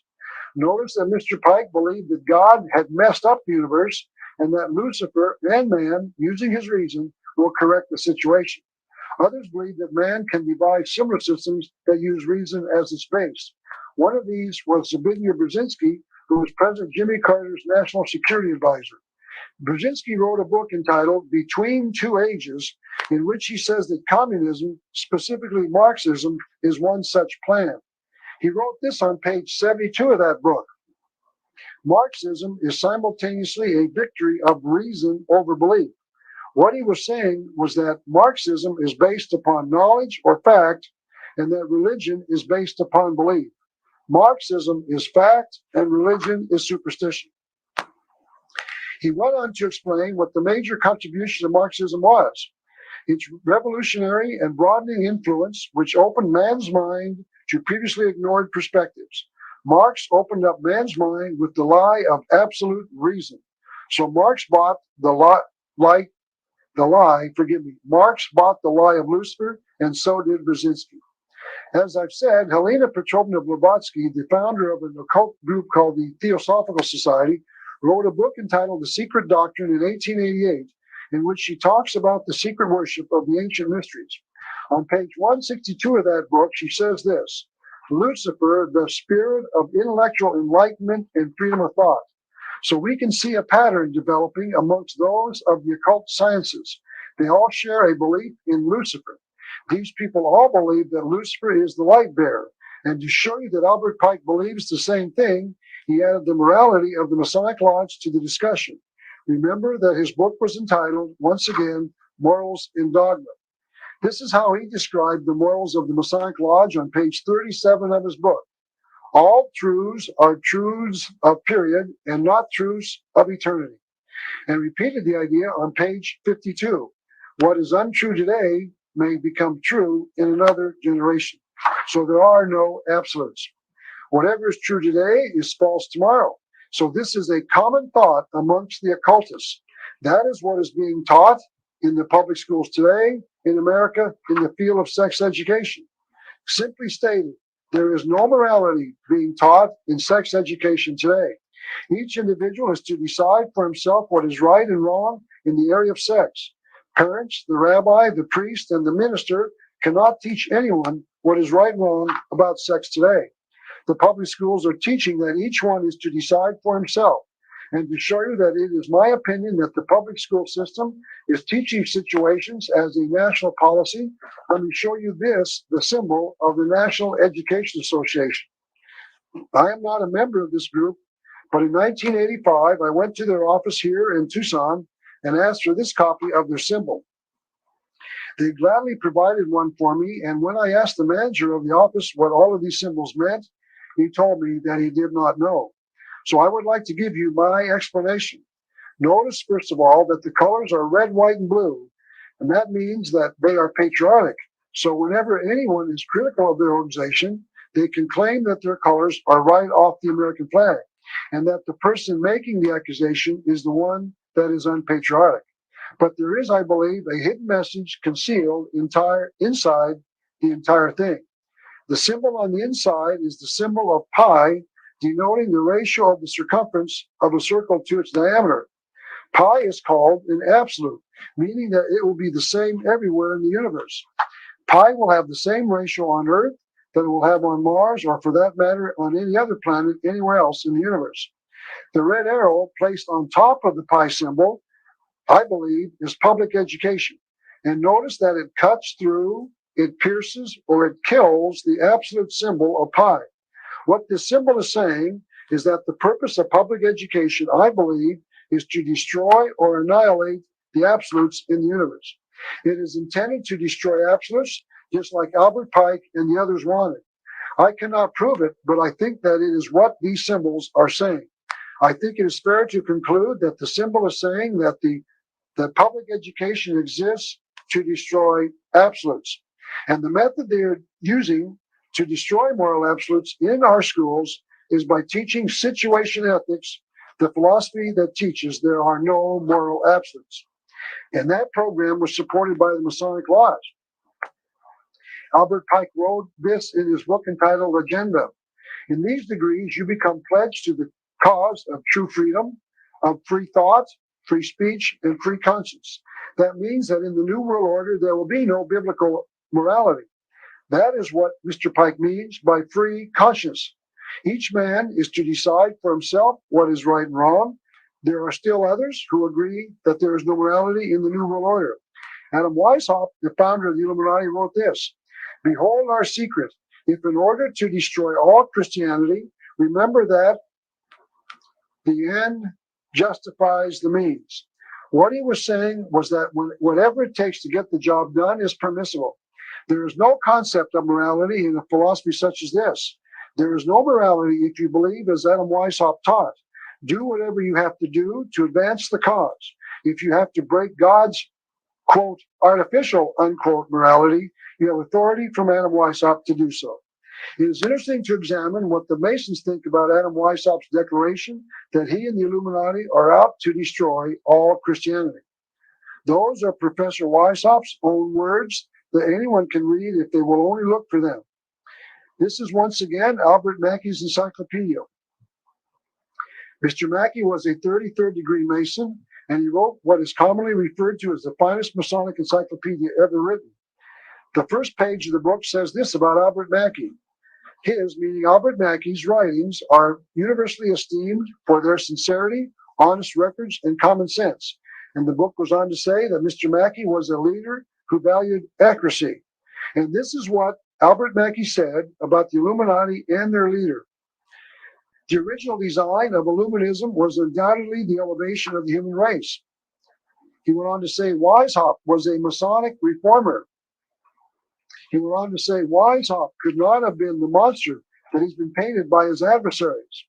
He went on to say Weishaupt had hoped by it to effect much good. He went on to say his, meaning Weishaupt's, honest desire was to do much good. So we can now see what the Masons think about the Illuminati. The destruction of Christianity elevates the human race. Notice that anyone who can read the simple English language can find this out. The Illuminati was out to destroy Christianity, and the Masons praise the organization. That is found on page 347 of volume 1 of Mackey's encyclopedia for those who do not believe it. Now we must continue our study of the Masonic Lodge, and to do so we must utilize their own writers. And I have done so with 9 of their own experts, each of whom is an established authority inside the Masonic fraternity. To understand the Masonic Lodge, we must explore the 33rd degree. Manly P. Hall has told us just how important it is. He wrote, philosophically, the 33rd degree of the ancient and accepted Scottish Rite represents the innermost sanctuary of Masonic mysticism. What he was saying is that this is the key degree inside all of the Masonic Lodge. We can read part of the 33rd degree initiation ceremony. It can be found on pages 363 and 364 of this book entitled Occult Theocracy by Edith Starr Miller. This book was published in 1933. But before we read that part of the ceremony, I have to furnish you with a little background that will help the viewer understand what Mrs. Miller wrote. Masons claim their first Grand Master of the Lodge was Hiram Abiff. Hiram Abiff is mentioned in the Old Testament of the Bible as the builder of King Solomon's temple. There are at least 2 brief mentions of him in the Old Testament. From those 2 brief mentions, the Masons have built an enormous legend. The Masons tell their members that the legend they tell in their temples is at variance with the biblical account. This is what 33rd degree Mason Rex Hutchins wrote in his book entitled A Bridge to Light. This is in that book that was published by the Masonic Lodge.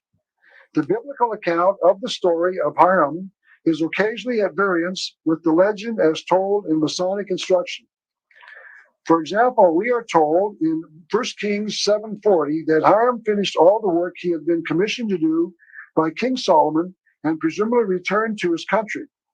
But Masonic tradition asserts the death of Hiram during the construction of the temple. So the Masons acknowledge that the Bible only has part of the truth about Hiram Abiff. Their recordings of his life are more accurate and complete a story. But even the name Hiram has a concealed message.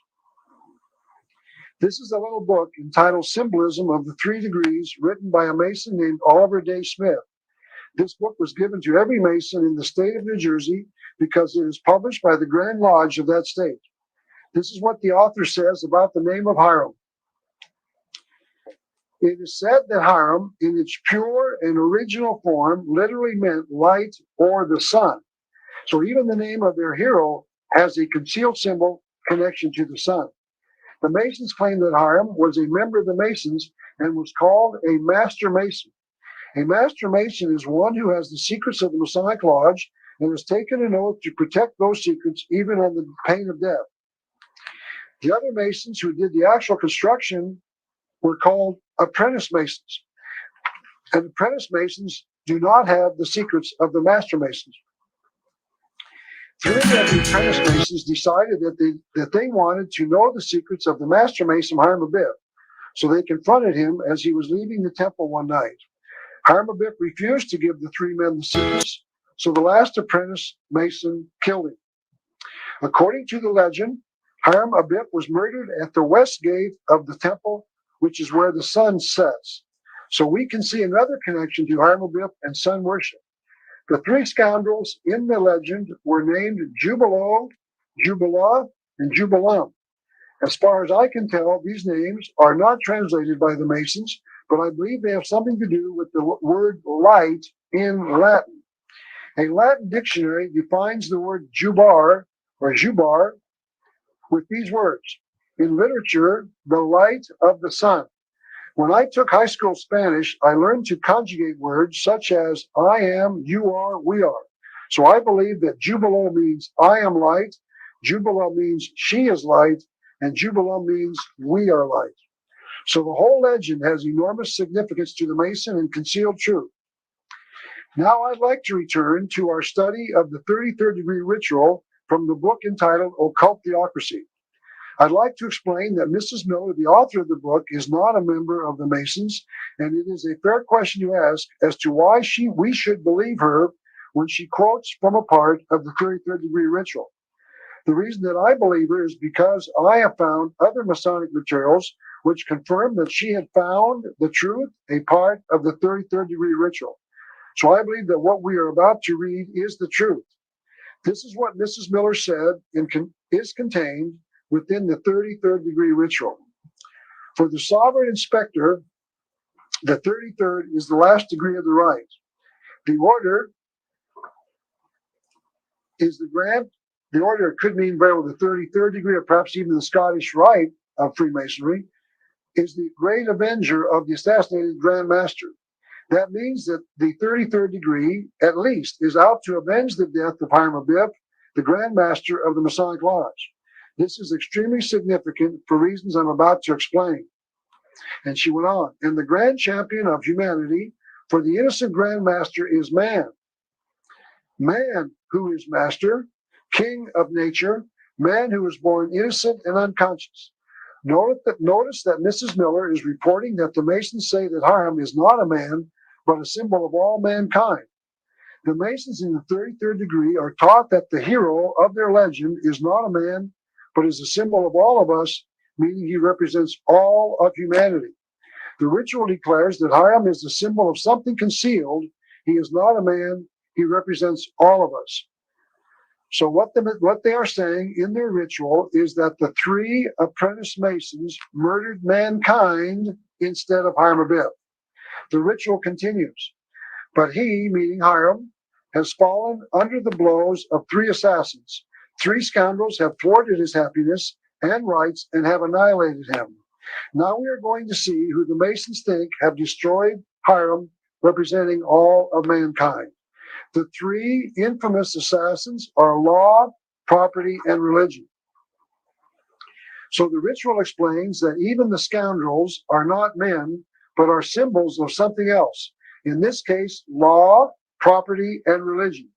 So the Mason learns that the concept that governments restrict man's freedoms, religion teaches man absolutes, and the concept of private property restricts man's ability to enjoy his freedom. That means that the 33rd degree Mason believes that law, meaning God's law, killed mankind. The 33rd degree Mason believes that property, meaning the right to own private property, murdered mankind. And the 33rd degree Mason believes that religion, meaning man learning God's truth in church or through the Bible, killed mankind. So they're saying quite simply, law, property, and religion murdered mankind. The quote continues as it starts to explain what the initiate into the 33rd degree has just learned. Law, because it is not in harmony with the rights of the individual man and duties of social man in society, rights which belong to all. The Mason is taught that God's law has restricted man's freedom by restricting his right to decide for himself in all things. The ritual continues. Property, because the earth belongs to nobody and its fruits belong to all, in proportion as they are required by each for the needs of his own well-being. The ritual explains that God interfered with the rights of man because he taught that we were not to steal the property of another. Man can decide for himself how to answer the question, what if the property was needed because somebody was hungry? God's commandment is not, thou shalt not steal unless you are hungry. It is simply, thou shalt not steal, period. No man has the right to take another's property, even if he is hungry. This is called a moral absolute. There are others, however, who believe the lie that property belongs to those who have need of it. One was Karl Marx, the father of so-called communism. Marx wrote in the Communist Manifesto in 1848 this amazing sequence of phrases. The theory of the communists may be summed up in one single sentence: abolition of private property. He later wrote in a booklet called The Criticism of the Gotha Program in 1875 this, and I would urge you to memorize it. Look for it. It's all around us. It's in every aspect of our life. It's in this healthcare program that Hillary Clinton is recommending to the American people.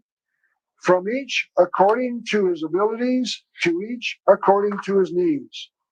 Marx believed that government should take from one to give to another. This is the essence of the communist philosophy. Government is intended to take property from one and give it to the poor. Government is going to take property from the rich and give it to the poor. Karl Marx does not believe in the God-given right to private property. And the Masons are teaching this. Property destroyed mankind because the earth belongs to nobody and its fruits belong to all, in proportion as they are required by. Well, no, it don't. Not according to Agenda 21. According to Agenda 21, there will be like a 75, 80% zero human zone. Yeah, anti-human zones around the country. And it'll be close to 90% of the country. The other 10% will be mostly coastal and desolate areas, just packed full of people in the cities. Just packed. I'm talking major stack 'em and pack 'em facilities. Literally just, yeah, stack 'em and pack 'em. That's it. That's enough. These mega cities. All right. The fires in California, Agenda 21, is the exact match pattern for the fires that have been taking place throughout the last decade and a half, probably in California. All right. This is all about Agenda 21. They're going to burn us out of our homes. They want to get us out of the rural areas so they can enjoy all of these things for themselves. You see? They want the spoils. The benefits of this planet will not be inherited by the citizen, the people. No. It will only go to the elite, the controllers, the rulers, the cabals, those calling the shots, all the families, the bloodlines, unless we do something about it. Each for the needs of his own well-being. So that means that the Masons and the communists both are teaching the same thing, simply the abolition of private property. And notice that I'm not making that charge. I found it in their own writings. And the New Age religion, soon to be led by this individual known as Lord Maitreya, also believes in communism. Benjamin Creme wrote this in his book, The Externalization of the Hierarchy and the Masters of Wisdom. The world will have to learn to live more simply. Every nation has assets, and these belong to all men, to all nations. Each nation will be asked to draw up an inventory of all that it possesses and all that it needs, and this will be made over to the United Nations. I say have to, it is up to us to endorse this. Nothing will be forced on us, but the advice of the hierarchy and the Christ will be to do this, to make over to trust for all men the produce of the world, to be held by United Nations agencies in trust for all, so that no country owns anything. Then that will be distributed amongst all mankind according to need. That's what Karl Marx said. Mr. Krem says that nothing will be forced on us. And I'm asking the question, what happens when someone objects to the United Nations coming to hold their property in trust for all mankind? The person who believes in the right to private property will not be allowed to survive, because there will be no right to private property in the New World Order. And to confirm that, I would like to read from page 111 of Benjamin Krem's book entitled Maitreya's Mission. Mr. Krem quotes Lord Maitreya as saying, "Man must share or die." That's it. There is no more to consider. You will give up your right to private property or die. There is no other option. Notice that Mr. Krem says that all produce will be held in trust, all property, even the property of those who object. So he is lying. There will be no right to private property in the New World Order. And I'm saying that is just like the Masons want. And we're going to like this. Mr. Krem continues. This will mean for the developed third of the world an entirely new and simpler living, which will be seen to be a great deal happier. For there is nothing easier to bear than something shared. I mean, if you have it very much, it is easier if no one else has very much. So the New Age religion is communist in its basis. The Masons are also communists because they want to abolish the right to private property. So it is a fair question to ask the Masons. Why did Karl Marx say the same thing as the Masons? I can find no evidence that Karl Marx was a member of the Masonic Lodge, but he sure wrote like one. But we can say that he worshipped Satan, the devil. This is a book written by Richard Wurmbrand, a Christian minister. It is entitled, Was Karl Marx a Satanist? This book presents the evidence that Karl Marx joined the satanic cult early in his life while he was at college. I've also read that 80% of what Marx wrote has not been released because it is kept in a university somewhere in Europe. And I think the reason is because his writings would reveal that he was a Satan worshiper. So here we can see how the academic world helps in the cover-up of the connection between communism and Satanism. And to show you the academic worlds often believe in the ideas of Karl Marx, I'd like to show you this advertisement for the world's great thinkers. The ad says, their ideas have literally changed the world, and they can change your world for the better.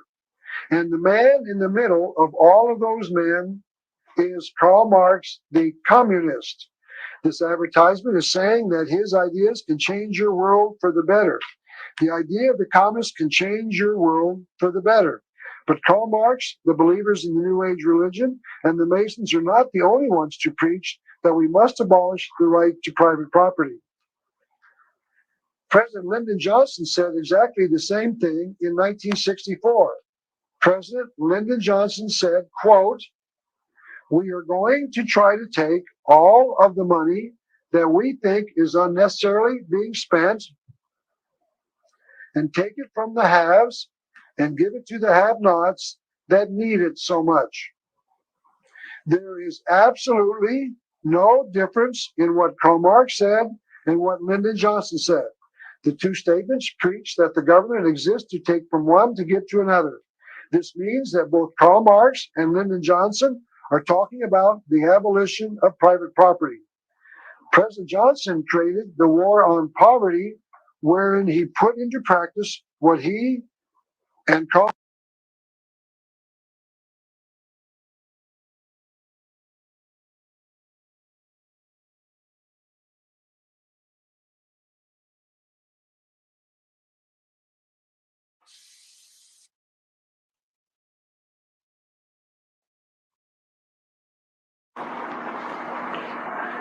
I'd now like to return to the ritual of the 33rd degree Mason as quoted in E. the Star Miller's book entitled The Occult Theocracy.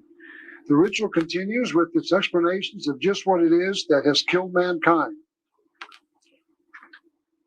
Religion, because religion is but philosophies evolved by men of genius and adopted by the people in the belief that they would increase their well-being. So here we see that the Masons are out to attack religion as one of the killers of mankind. What they are saying is that, in their opinion, we are being lied to by religion because they are telling us that their view of the world would make men happy. If only we understood that religion is a giant fraud, we would reject organized religion and accept the Masonic religion. It would be a paradise on earth. And this is what these Masons are teaching us. Let's continue now with the 33rd degree ritual. Neither law, property, nor religion can be imposed on man, as they annihilate him by depriving him of this most precious right. They are assassins on whom we have sworn to wreak vengeance. Notice, they, law, religion, and property, are assassins on whom we, 33rd degree Masons, have sworn to wreak vengeance. They are enemies against whom we have declared war to the death and without quarter.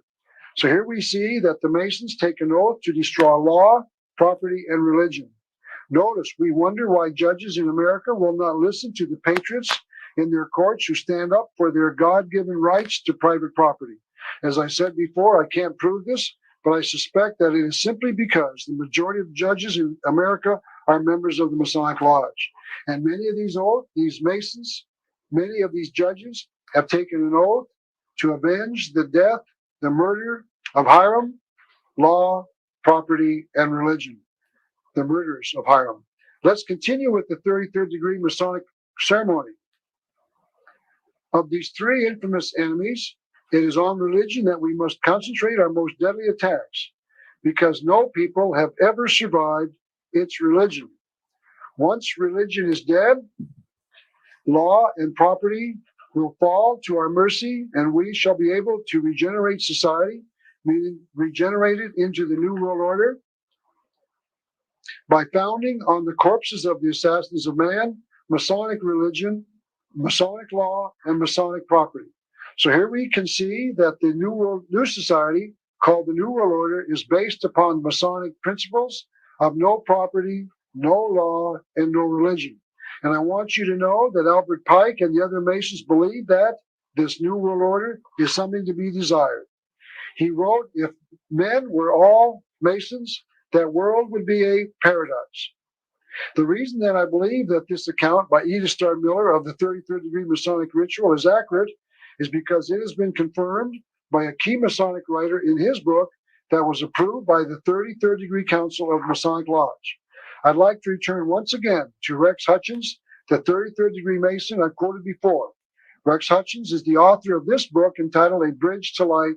We've looked at it before. This book, as I said, has been published by the 33rd degree Council of the Masonic Lodge. Therefore, we can know that this is the official teaching of the Masonic Lodge. There is no question that this is the official position of the worldwide Masons. But before I quote from Mr. Hutchins' book, I would like to recall a little background from comments made previously during this lecture. Remember that Hiram Abiff built Solomon's Temple, and that the Masons teach that he was attacked by 3 apprentice Masons because he would not reveal the secrets of the Master Mason to them. Mr. Hutchins wrote, what are the symbolic attacks upon Hiram? Notice that Mr. Hutchins admits that the attacks are symbolic and not real. Hiram is first accosted at the south gate of the temple, where the instrument of the attack is the rule. In Greek, the word for a rule, whether a measuring instrument or a code of conduct, is canon. Thus, we see the bureaucracy of the early church. Presumably, Mr. Hutchins is referring to the Catholic Church establishing the canon law to regulate conduct. He said this law was to be obeyed with unquestioned loyalty. Hence, it is an apt symbol of the suppression of freedom of speech, which might question the divinity and justice of these laws. Albert Pike confirms what Mr. Hutchins just said in his book entitled Agenda on page 17 of his book. Albert Pike wrote, "The rule is a rule of conduct.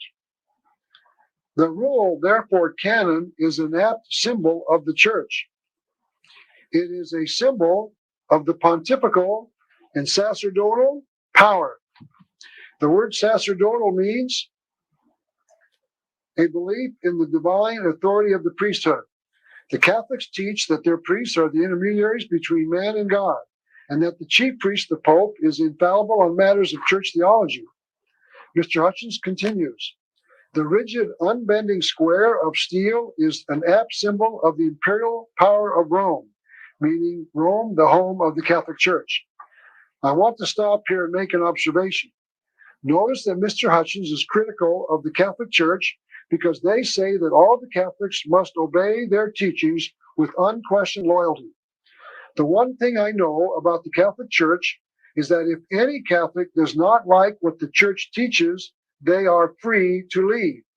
No one in the Catholic Catholic religion requires that you obey with unquestioned loyalty. Any Catholic is free to leave if they disagree with what the Church teaches. Mr. Hutchins is a hypocrite.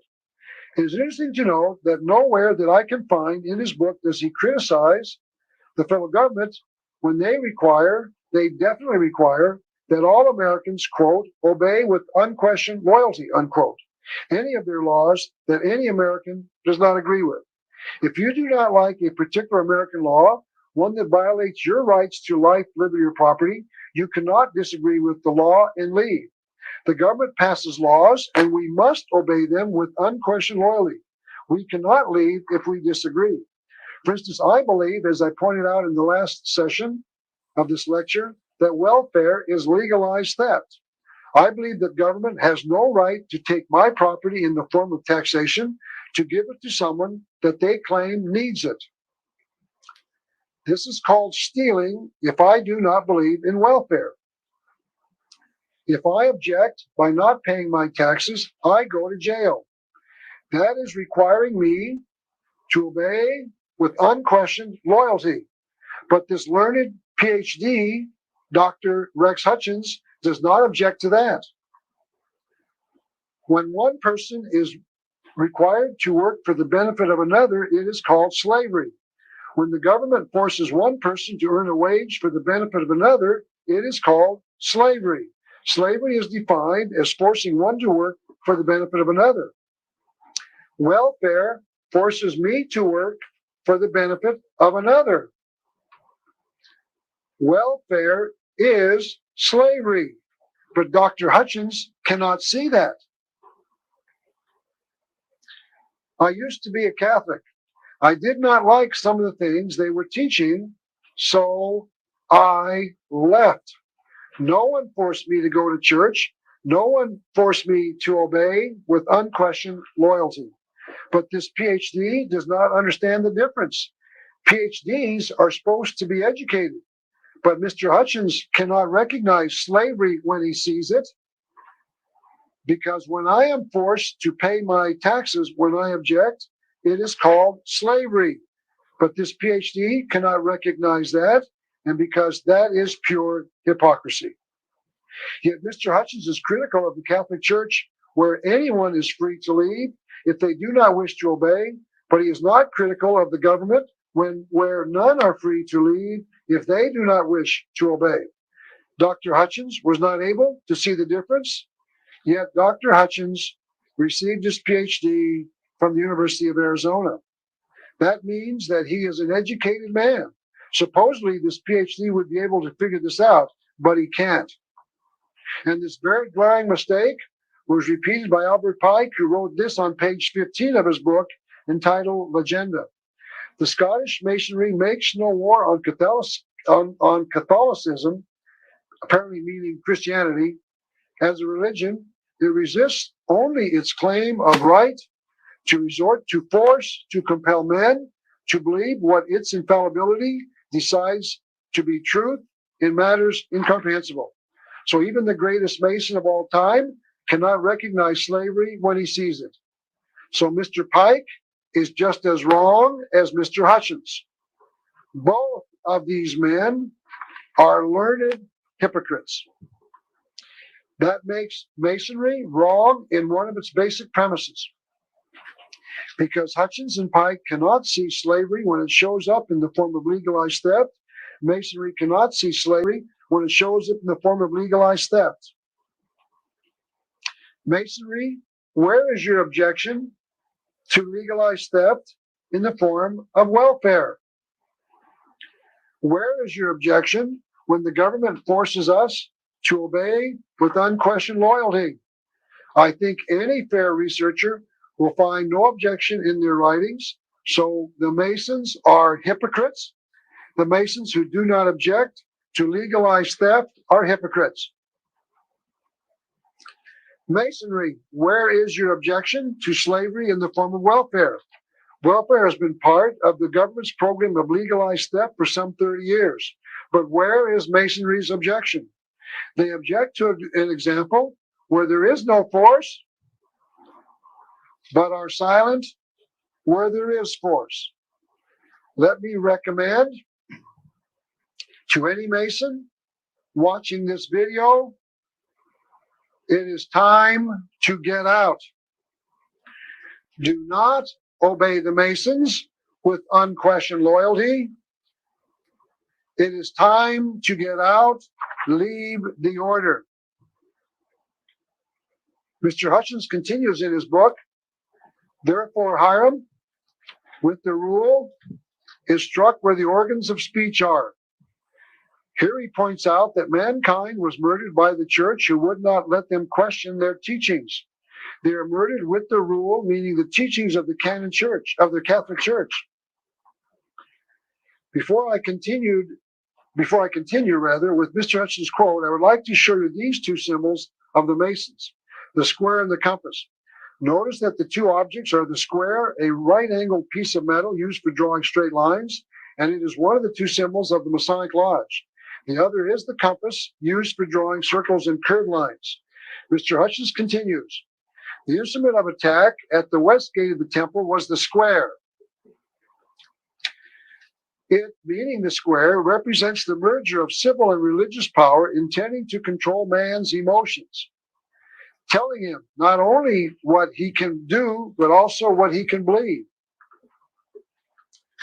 Thus, Hiram is struck near the heart, the traditional seat of the affections. What he was saying here is that man was created with certain emotions. Mr. Hutchins is claiming that religion deprives him of his right to enjoy those emotions by teaching him what is right and wrong. One of those emotions is sexual desire. This emotion is God-given. But then, according to Mr. Hutchins, religion tells you not to exercise your emotion except under the marriage commitment, by teaching that you shouldn't enjoy this natural emotion anytime you so choose to enjoy it if you are not married. Even if you wish to enjoy your emotion by force, meaning that you shouldn't rape someone.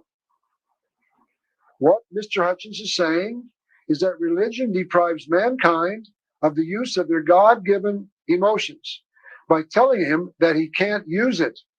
It is his claim that religion unfairly teaches man not to enjoy any woman he chooses to enjoy at any time and under any circumstance.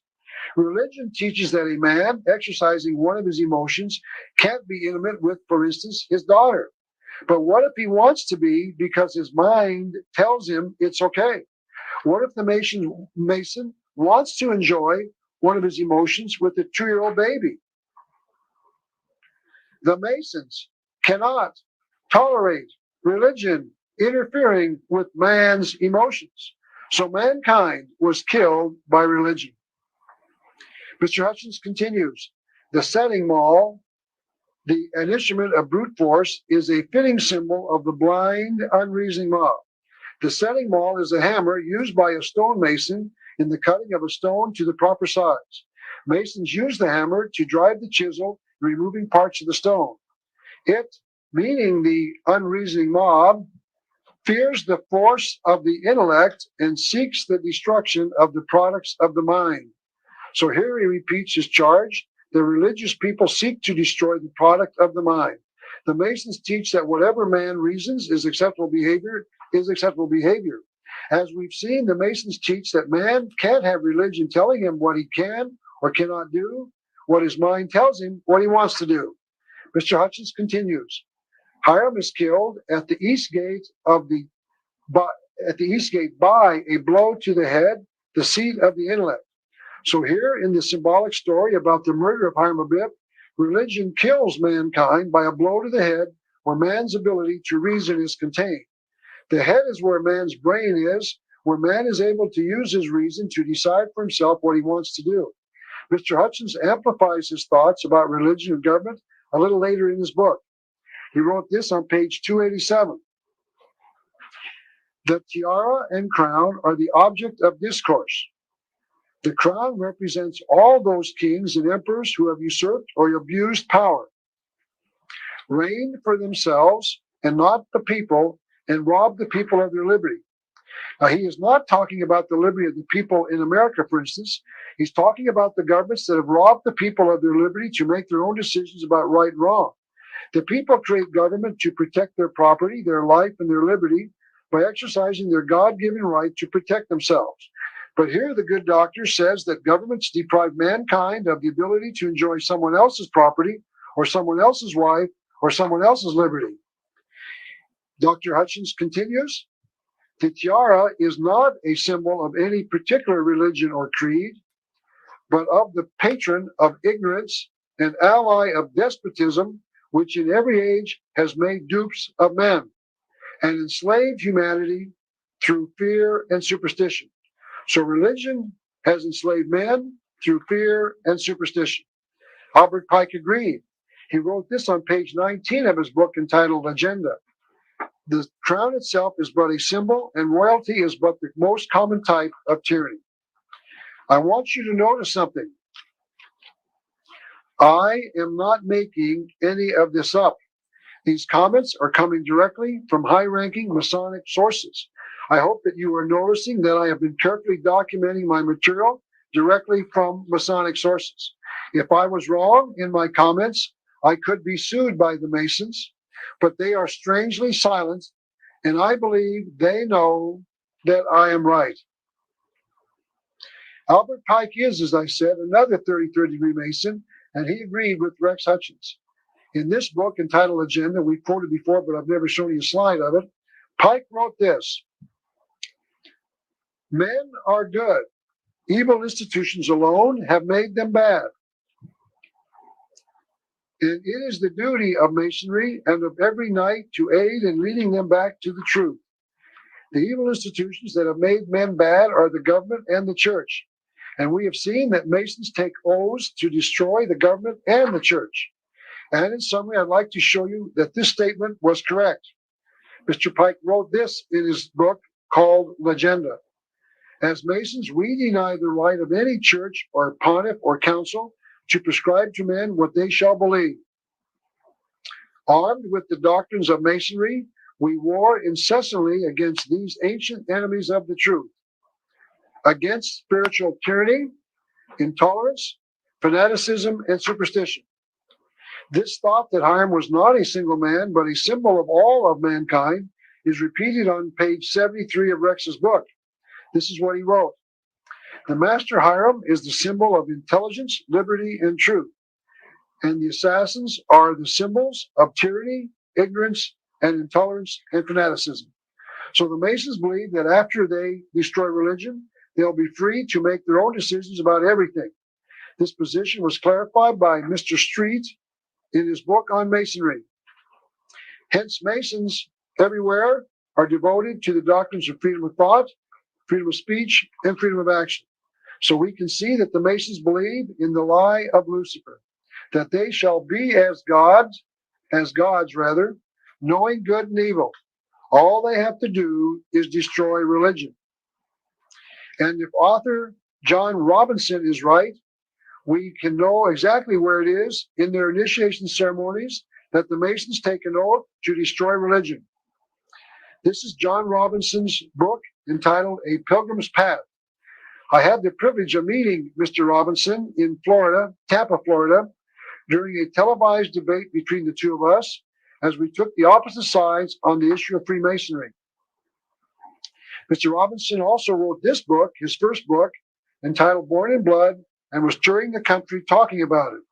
The Masons do not know how or when they were formed, so Mr. Robinson attempted to prove that their order was connected to the Knights Templar back to 1307. The Masons liked his book, so he was touring the country speaking primarily to Masonic lodges when the television program in Tampa called me to debate him. I agreed to do so, and we went on the air. Mr. Robinson privately admitted to me that he was not a member of the Masonic Lodge, but apparently felt that their claims were of merit. He promised me that he would read my book entitled The New World Order, and I know that he did because he mentions that he read it in his second book. But it is quite apparent that he did not believe my documentation from the Masonic sources, so he wrote his second book to answer all of us critics with what he considered to be the truth of the Masonic Lodge. In that book, on pages 102 and 107, he tells the reader a great deal about the 30th degree initiation ceremony. This is what he says, and remember as we read this, what both Albert Pike and Rex Hutchins told us in their books, that the Masons are out to destroy religion, property, and law. Mr. Robinson tells us, in the southern jurisdiction 30th degree, the candidate is led into a tomb and 3 skulls on display. The skull on the left wears a crown, the one in the center bears a laurel wreath, and the third wears a papal tiara. The skull bearing the wreath of the hero is Jacques de Molay. We'll talk about him later. The skull with the crown represents Philip IV, a secular tyrant, while the third represents Clement V, a religious tyrant. The candidate is then told that he should always oppose tyranny in whatever form, whether it emanates from a government or from a religion. At another point in the 30th degree, the candidate recites an oath that includes the vow to strive unceasingly for the happiness of fellow beings, for the propagation of light. And here Mr. Robinson interprets light to mean knowledge, and for the overthrow of superstition, fanaticism, imposture, and intolerance. We've seen that the Masons consider tyranny to be the moral absolutes of God. So even Mr. Robinson was not able to see the truth that when the Masons say they are opposed to tyranny, they are opposed to the moral absolutes of God. They conceal their truths from people like Mr. Robinson so that he believes the words and does not look past the words to their concealed meaning, as Mr. Pike said he must to understand the coded words. So it is at the 30th degree that the Mason takes an oath to destroy religion. The Masons intentionally conceal that truth so that Mr. Robinson and the observer like Mr. Robinson thinks he is taking an oath to resist the tyranny of such people as Adolf Hitler and Saddam Hussein.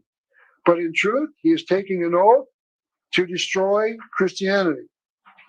The fact that he was not able to see that in the words he mouthed during the oath is not the fault of the Masons.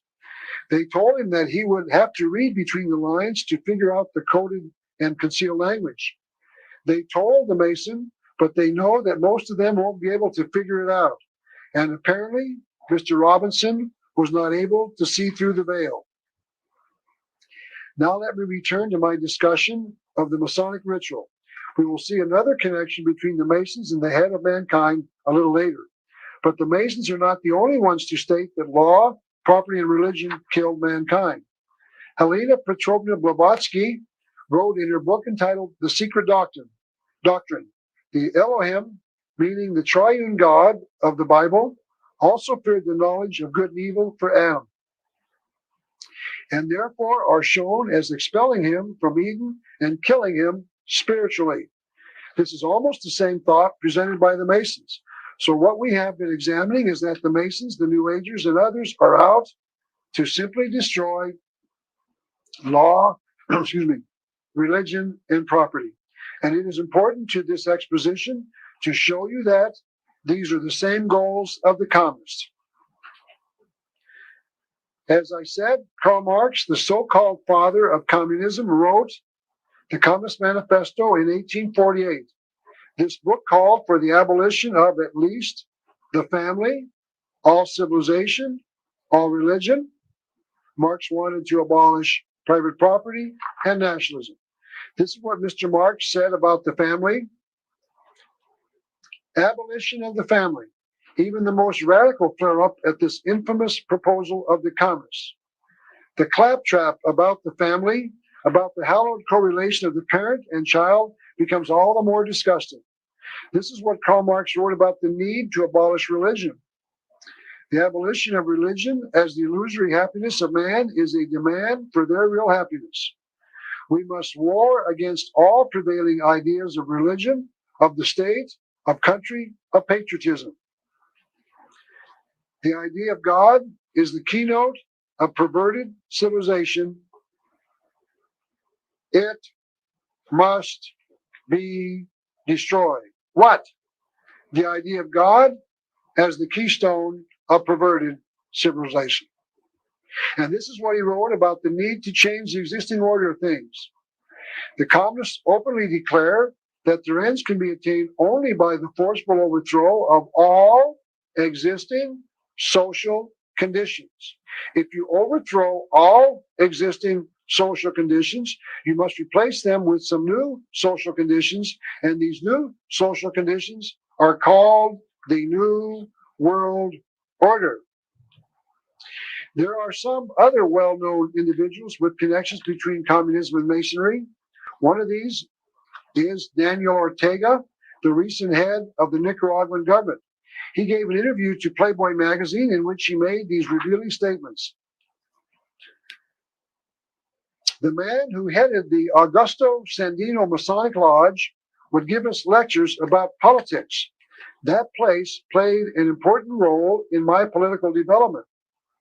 Daniel Ortega was a communist, and he admits that the head of one of the Masonic lodges taught him communism. And the reason that he taught him that was that Augusto Sandino, the man that the Masonic Lodge was named after, was a communist. He was the founder of the Sandinista communist movement in Nicaragua. And Augusto Sandino was also a Mason. That is why they named a lodge after him in Nicaragua. But we don't have to worry about this example of another connection between communism and Masonry. Playboy magazine doesn't believe there is a connection between Masonry and communism. The Playboy interviewer said, it's hard to believe that a Masonic lodge was a hotbed of revolution. So they don't believe it. And this is the problem in the media all over the world. They simply will not believe the evidence, even after they hear it themselves from a communist like Ortega.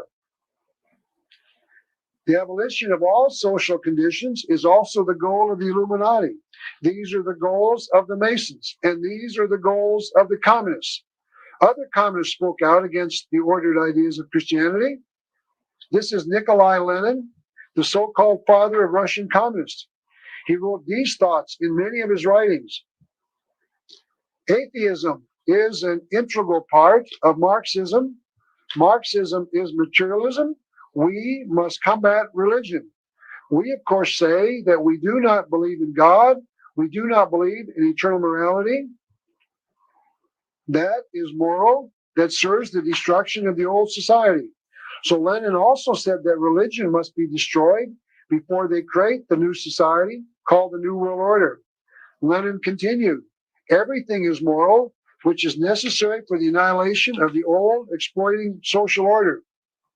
Religion is a kind of spiritual intoxicant in which the slaves of capital drown their humanity and blunt their desire for human experience.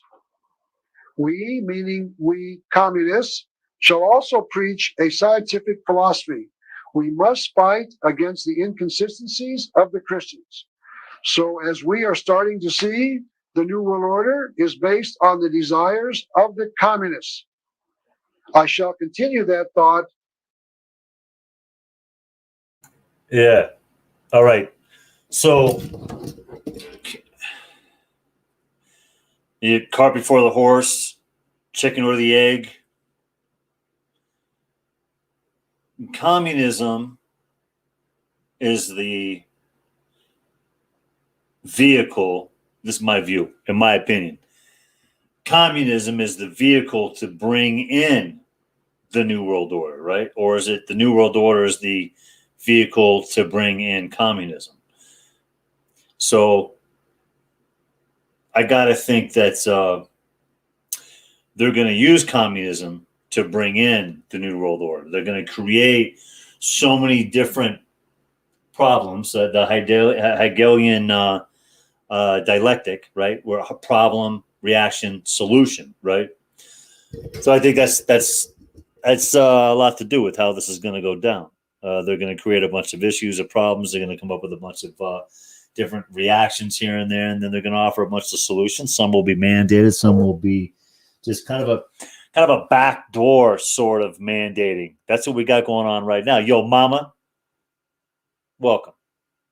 Good to have you back in the chat. There's nothing wrong with being chatty. It's a chat room, Miss Cancel. For sakes. All right, here we go.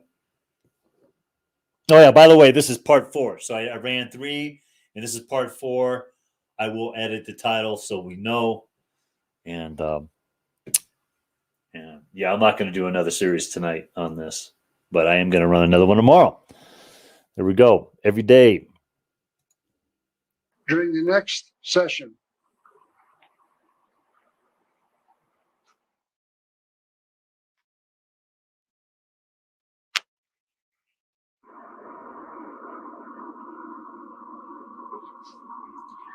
The thoughts of Nikolai Lenin on destroying the old civilization are nearly the identical thoughts of Adam Weishaupt, the founder of the Illuminati. It must be remembered that Adam Weishaupt was also a member of the Masonic Lodge.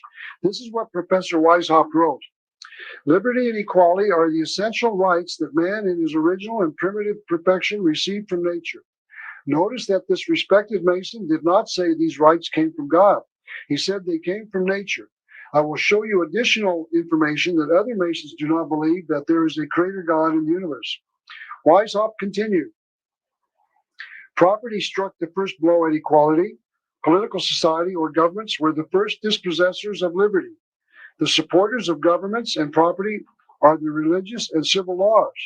Therefore, to reinstate man in his primitive rights of equality and liberty, we must begin by destroying all religion, all civil society, and finish by the destruction of all property. So we can now summarize the beliefs of the Illuminati. We must abolish monarchy and all ordered government. We must abolish private property. We must abolish the rights of inheritance, meaning the right to pass on what you've accumulated to your heirs. We must abolish patriotism or nationalism, meaning the destruction of national borders. We must abolish the family, marriage, and morality, and we must abolish all religion. These are precisely the same thoughts expressed by the communist Karl Marx. There is no direct evidence, but there is abundant circumstantial evidence to say that Karl Marx was a later member of the Illuminati when it was no longer called the Illuminati, but the Communist Party. So we can summarize all that we have examined so far. The old world order has to be replaced. And we can see that the communists, the Illuminati, the New Age, and the Masonic Lodge are out to destroy the old civilization and replace it with communism. This new civilization, based on the principles of communism, is now being called the New World Order. The Masons believe that the God of the Bible has created chaos in heaven. This is what we've been reading to show you in the past from their own literature. The Masons believe that God created chaos. This is a copy of the 32nd degree certificate, a 32nd degree certificate. A friend of mine was a 32nd degree Mason, and he gave me a copy of a certificate that he received after he completed the 32nd degree. Notice the phrase ordo ab chaos in the middle. Ordo ab chaos means, in Latin, order out of chaos. As we have seen, the Masons admit that the God of the Bible created chaos in the universe, and after man is freed to use his mind in all areas, the universe will become ordered. The Masons have decided it. As we've already seen, they will create Masonic religion, Masonic law, and Masonic property. And they call this condition, quote, order, unquote, instead of the chaos created by the God of the Bible. Pierre Joseph Proudhon, the socialist, summarized it best when he said the same thing. God is tyranny. God is evil. God is nothing more than the executor of my reason. And Terry Cole Whitaker, the New Age leader I've quoted before, tells us that this will be the future of the New World. The New World will be a world in which there will be none of the things that make up the misery of the old world today, meaning the old world order. We have an opportunity to create a new reality and to put an end to the old. That means that in the New World Order, there will be no more morality. Each man will be free to decide for himself what is right and wrong. It is true. It is not just the Masons who want to abolish religion. You might remember that quote that I read earlier in this lecture from Franklin Roosevelt's speech of October the 27th, 1941, to the nation. He said that Hitler's plan for his New World Order, also desired by the Masonic Lodge, was a plan to abolish all existing religions. Now, anyone can see that the Masons want the same thing. As I said, there is a new religion spreading around the world called the New Age religion. One of the most articulate of its writers is Terry Cole Whitaker, the woman I've just quoted. She wrote, "There will be no more God of vengeance for us to fear, and therefore no more God-fearing people." She wrote, "The New Age will mean the end of religion." She wrote that it'll also mean the end of government. Everyone will govern themselves. There'll be no more tyrants and no more organizations to tell us what is good for us and what is bad. It sounds like to me that Terry Cole Whitaker is saying the same things that the communists and the Masons are saying, and the socialists as well. I'd like to repeat what Pierre Joseph Proudhon, the socialist, said when he said the same thing. He said, God is tyranny, God is evil, God is nothing more than the executor of my reason. Now let me connect all that we have learned so far with the founding of America, because those who believe in this New World Order were active in the founding of this nation. Manly P. Hall wrote this book entitled The Secret Destiny of America. I think it will interest you to know that according to Mr. Hall, America has a secret destiny. Mr. Hall wrote, "Years of research has convinced me that there exists in the world today, and has existed for thousands of years, a body of enlightened humans united in what might be termed an order of the quest." It is interesting to note here that the Illuminati means the enlightened ones. This body, is composed of those whose intellectual and spiritual perceptions have revealed to them that civilization has a secret destiny. Secret, I say, because this high purpose is not realized by the many. Not only were many of the founders of the United States government Masons, but they received aid from a secret and august body existing in Europe. It sounds like he, meaning Mr. Hall, was referring to the Illuminati founded in 1776. It is known that many of the founders knew about the Illuminati when they founded this nation, which helped them, this group, this august group in Europe, helped them establish this country for a particular purpose known only to the initiated few. America does have a secret destiny. Our founding fathers knew what it was, because our founding fathers had been initiated into the secret mystery religion that was to bring us the New World Order. The Supreme Council of the 33rd degree of the Scottish Rite of Freemasonry agrees that many of the founders were Masons. This is a slide of Henry C. Clausen, the past sovereign grand commander of the Masons, and he reported that 23 of the 39 signers of the Constitution were members of the Masonic Lodge.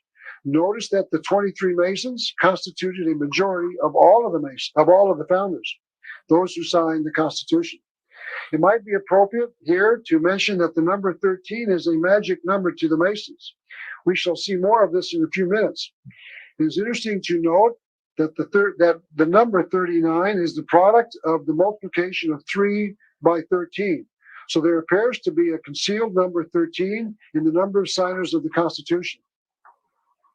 Manly P. Hall told us Benjamin Franklin spoke for the Order of the Quest, and most of the men who worked with him in the early days of the American Revolution were also members.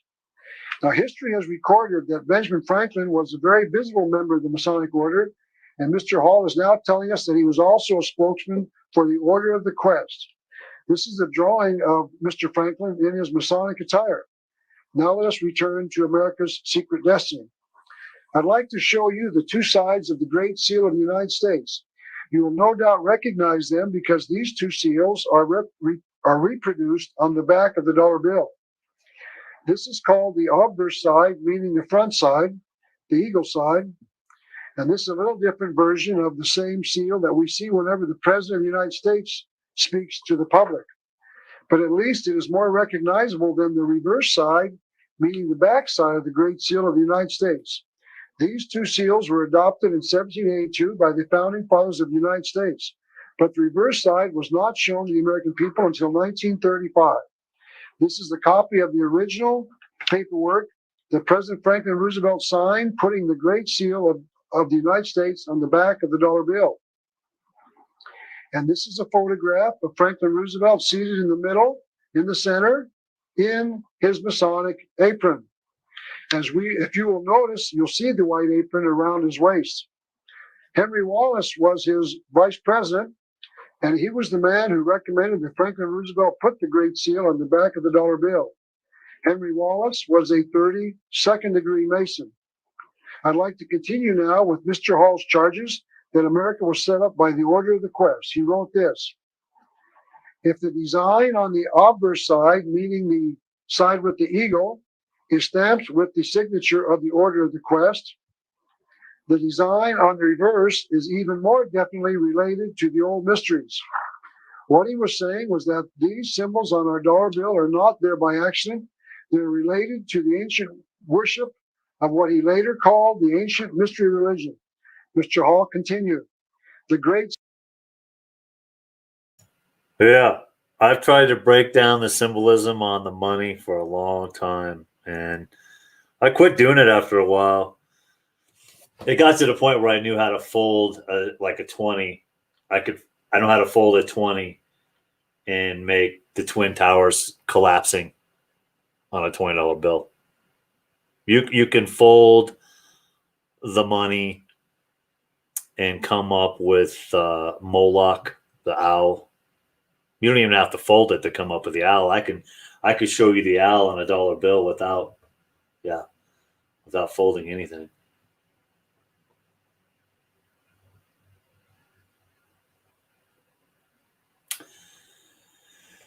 Yeah, we're being sold a stale bag of goods.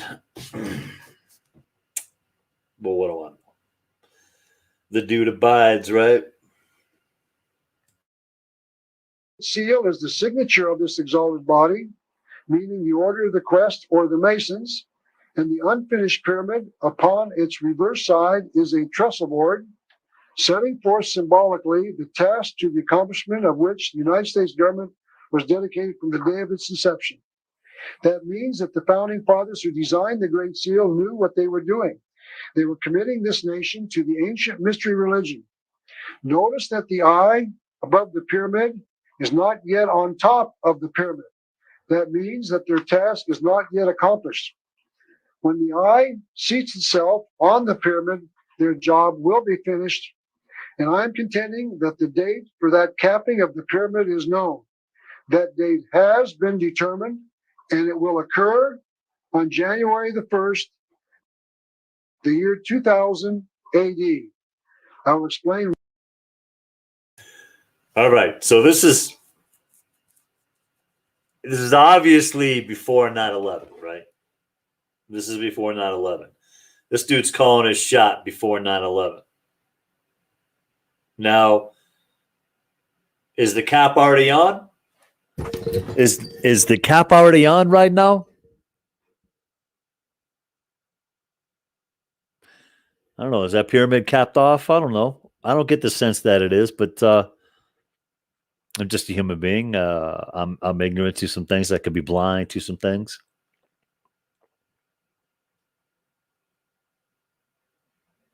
Yeah, maybe. Hey, that's fine. That's fine. Because what does have to break that motherfucker off? What happened? Why this date is significant a little later in this lecture. Mr. Hall continued, there's only one possible origin for these symbols, and that is the secret societies which came to this country 150 years before the Revolutionary War. If you take 150 years from 1776, the date of our founding, you get the date of 1620, about the date the Pilgrims came to America. So what he was saying is that at the same time the Pilgrims came to America, the conspirators came as well. He goes on to point out there can be no question that the Great Seal was directly inspired by these orders of the human quest. And that here he's talking about the Great Seal, set forth the purpose for this nation as that purpose was seen and known to the founding fathers. It is true, America has a secret destiny, and the founding fathers knew what it was. Those who gave us the Great Seal of the United States knew what they were doing when they incorporated the Latin phrases, an all-seeing eye, a pyramid, an eagle, and the use of concealed Masonic numbers on it. I'd like to explain just what all of these symbols mean as I continue this lecture. We will examine the hidden meaning behind the symbols of our Great Seal of the United States. The reason our founding fathers placed these symbols on our Great Seal is because they were conspirators. The next area we should discuss is the type of government these conspirators gave us. For years, we've been told that the American form of government, called a constitutional republic, was the finest form ever devised by men, and that the American Constitution is the finest document ever written by the mind of man. And I used to believe that as well, until I discovered the fact that the founding fathers literally placed a phrase in our Constitution that they knew would later destroy it. Because as thousands of today's patriots have discovered when they have gone into the courts of America to argue the constitutionality of various laws and regulation, they have learned that the Constitution of the United States of America is null and void. There are no constitutional rights in the courts of the United States today. And the reason that this is so is because the nation... Jelly roll, get a nice little... no preservative, a nice organic strawberry jam, rolled up in a nice little doughy center full of cinnamon. Put jelly on the outside of it. You roll it again in coconut. Are you kidding me right now? Ms. Cancel? Are you canceling Jelly Rolls? Ms. Cancel? Unbelievable. Nation's founding fathers set it up so that there wouldn't be any. And the reason they did that was because they were members of the Masons or of a broader organization apparently called the Order of the Quest. To prove that the Constitution is null and void in America today, we must go back to the year 1776 when we severed all ties to the English government. This is a copy of the Declaration of Independence. We're going to read a part from that right now. I would like to call your attention to one very important thing. It was here in the preamble that we, the people, declared that this was the unanimous declaration of the 13 united with a small u states of America. There was no such thing as the capital U United States of America at that time, as the men who wrote documents were saying that we, as representatives Representatives of these 13 states, each united in their cause, were part of a nation known as America. Later, this will become an important point, as we shall soon see. Our founding fathers were not created a nation called the United States of America. We were simply Americans, each a citizen of their respective state, that were uniting to declare themselves independent from the King of England. We, the people, carefully declared that we were objecting to the tyrannical government of King George of Great Britain that he had set up here in America. You can find the following in the second paragraph of the Declaration. We, the people, wrote, "The history of the present King of Great Britain is a history of repeated injuries and usurpations, all having in direct object the establishment of an absolute tyranny over these states." To understand what that means, we must next define the word tyranny. Webster's 1828 dictionary, issued only 52 years after the Declaration of Independence was signed, defined the word thusly: tyranny, despotic exercise of power, absolute monarchy, or absolute power. The dictionary also defined the word despot, a word we don't use too often in today's language. It said that the word despot was a king, and I believe it meant any governmental authority, because most of the governments in 1828 were being led by kings, so that was the typical government at the time. So we're saying that a despot was any government invested with absolute ruling or absolute power, or ruling without any control from men, constitution, or laws. So it is fair to conclude that the founding fathers felt that King George was creating a tyranny and all-powerful government in America, and that was the reason they were breaking from the monarchy. To further show that the founding fathers knew what the word tyranny meant, we can examine the Federalist Papers written in 1787 by John Jay on the left, James Madison in the center, and Alexander Hamilton on the right. Hamilton and Madison actually signed the Constitution, which meant that they must have approved of whatever it contained. James Madison defined the word tyranny in Federalist Papers number 47. The accumulation of all powers, legislative, executive, and judiciary in the same hands, whether of one, a few, or many, and whether hereditary, self-appointed, or elective, may justly be pronounced the very definition of tyranny. Madison later defined it again when he talked about a tyrannical concentration of all the same power of government in the same hands.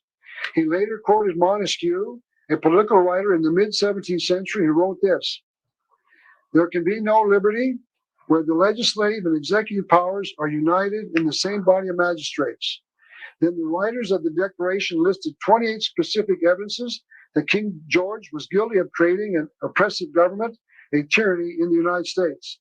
The 22nd of those reads, "He," meaning King George, "has given his assent to the suspending of our own legislatures and declaring themselves with power to," please remember this next phrase, "they declared themselves with the power to legislate for us in all cases whatsoever." Please remember that phrase. The king was taking all power in one body, the legislature, the very definition of tyranny. Our founding fathers knew what tyranny was, and that King George was guilty of creating a tyrannical government by replacing America's legislatures. Now the Constitution was issued in 1787, 11 years later. This is from the preamble. "We, the people, do ordain and establish this Constitution for the United States of America."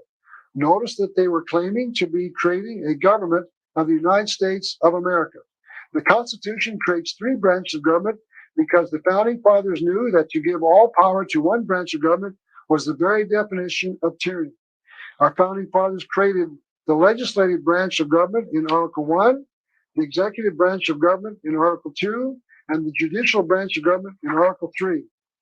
Article 1, Section 8 of the Constitution grants 18 specific powers to Congress, such as the power to collect taxes, the power to coin money, the power to establish post offices, and the power to declare war, amongst others. But in amongst those grants of power, they placed the cancer cell, the one they knew would destroy the very republic they were creating. This is what they wrote. Article 1, Section 8, Clause 17. Congress shall have the power to exercise exclusive legislation in all cases whatsoever. Notice that we've read that phrase somewhere else. We have just read that same phrase in the Declaration of Independence. When they used that phrase in the Declaration, they were defining the word tyranny. But when they used the same phrase in the Constitution, they were giving powers to Congress. The power to legislate in all cases whatsoever. It is impossible not to conclude that the Founding Fathers gave Congress tyrannical powers. They did so in Article 1, Section 8, Clause 17. Remember that the Founding Fathers accused King George of creating a tyranny by declaring themselves with the power to legislate in all cases whatsoever. They granted Congress the power to legislate in all cases whatsoever. They used the same words. They knew what they were doing because they wrote the Constitution only 11 years after they wrote the Declaration of Independence. Notice one more thing. This all-powerful, all-tyrannical government that our Founding Fathers created was limited to just one place only. The Founding Fathers continued Article 1, Section 8, Clause 17. Congress shall have the power to exercise exclusive legislation in all cases whatsoever over such district, of course they're meaning here Washington, D.C., as may become the seat of the government of the United States. So the Founding Fathers were giving this tyrannical power to Congress in just one place, Washington, D.C. It is interesting when you remember that the residents of Washington, D.C. today do not elect a congressman, and they've never elected a congressman. They do not elect a senator today, and they've never elected a senator. The people who live in Washington, D.C. are being taxed without representation. They have no representatives in Congress to represent them as Congress passes laws. Their affairs are being handled by Congress. And this is called, quite simply, taxation without representation. That was supposedly the reason that the American people dissolved the Union with Great Britain. This was supposedly the issue in the American Revolution. The American people were breaking with the English government because they were being taxed without having any representation in how that money was collected or utilized. But our Founding Fathers set up a government that could tax the citizens in Washington, D.C. without any representation. This is very strange indeed. This limited grant of power is limited to only one part of America. These congressmen have this power, this tyrannical power, only in Washington, D.C.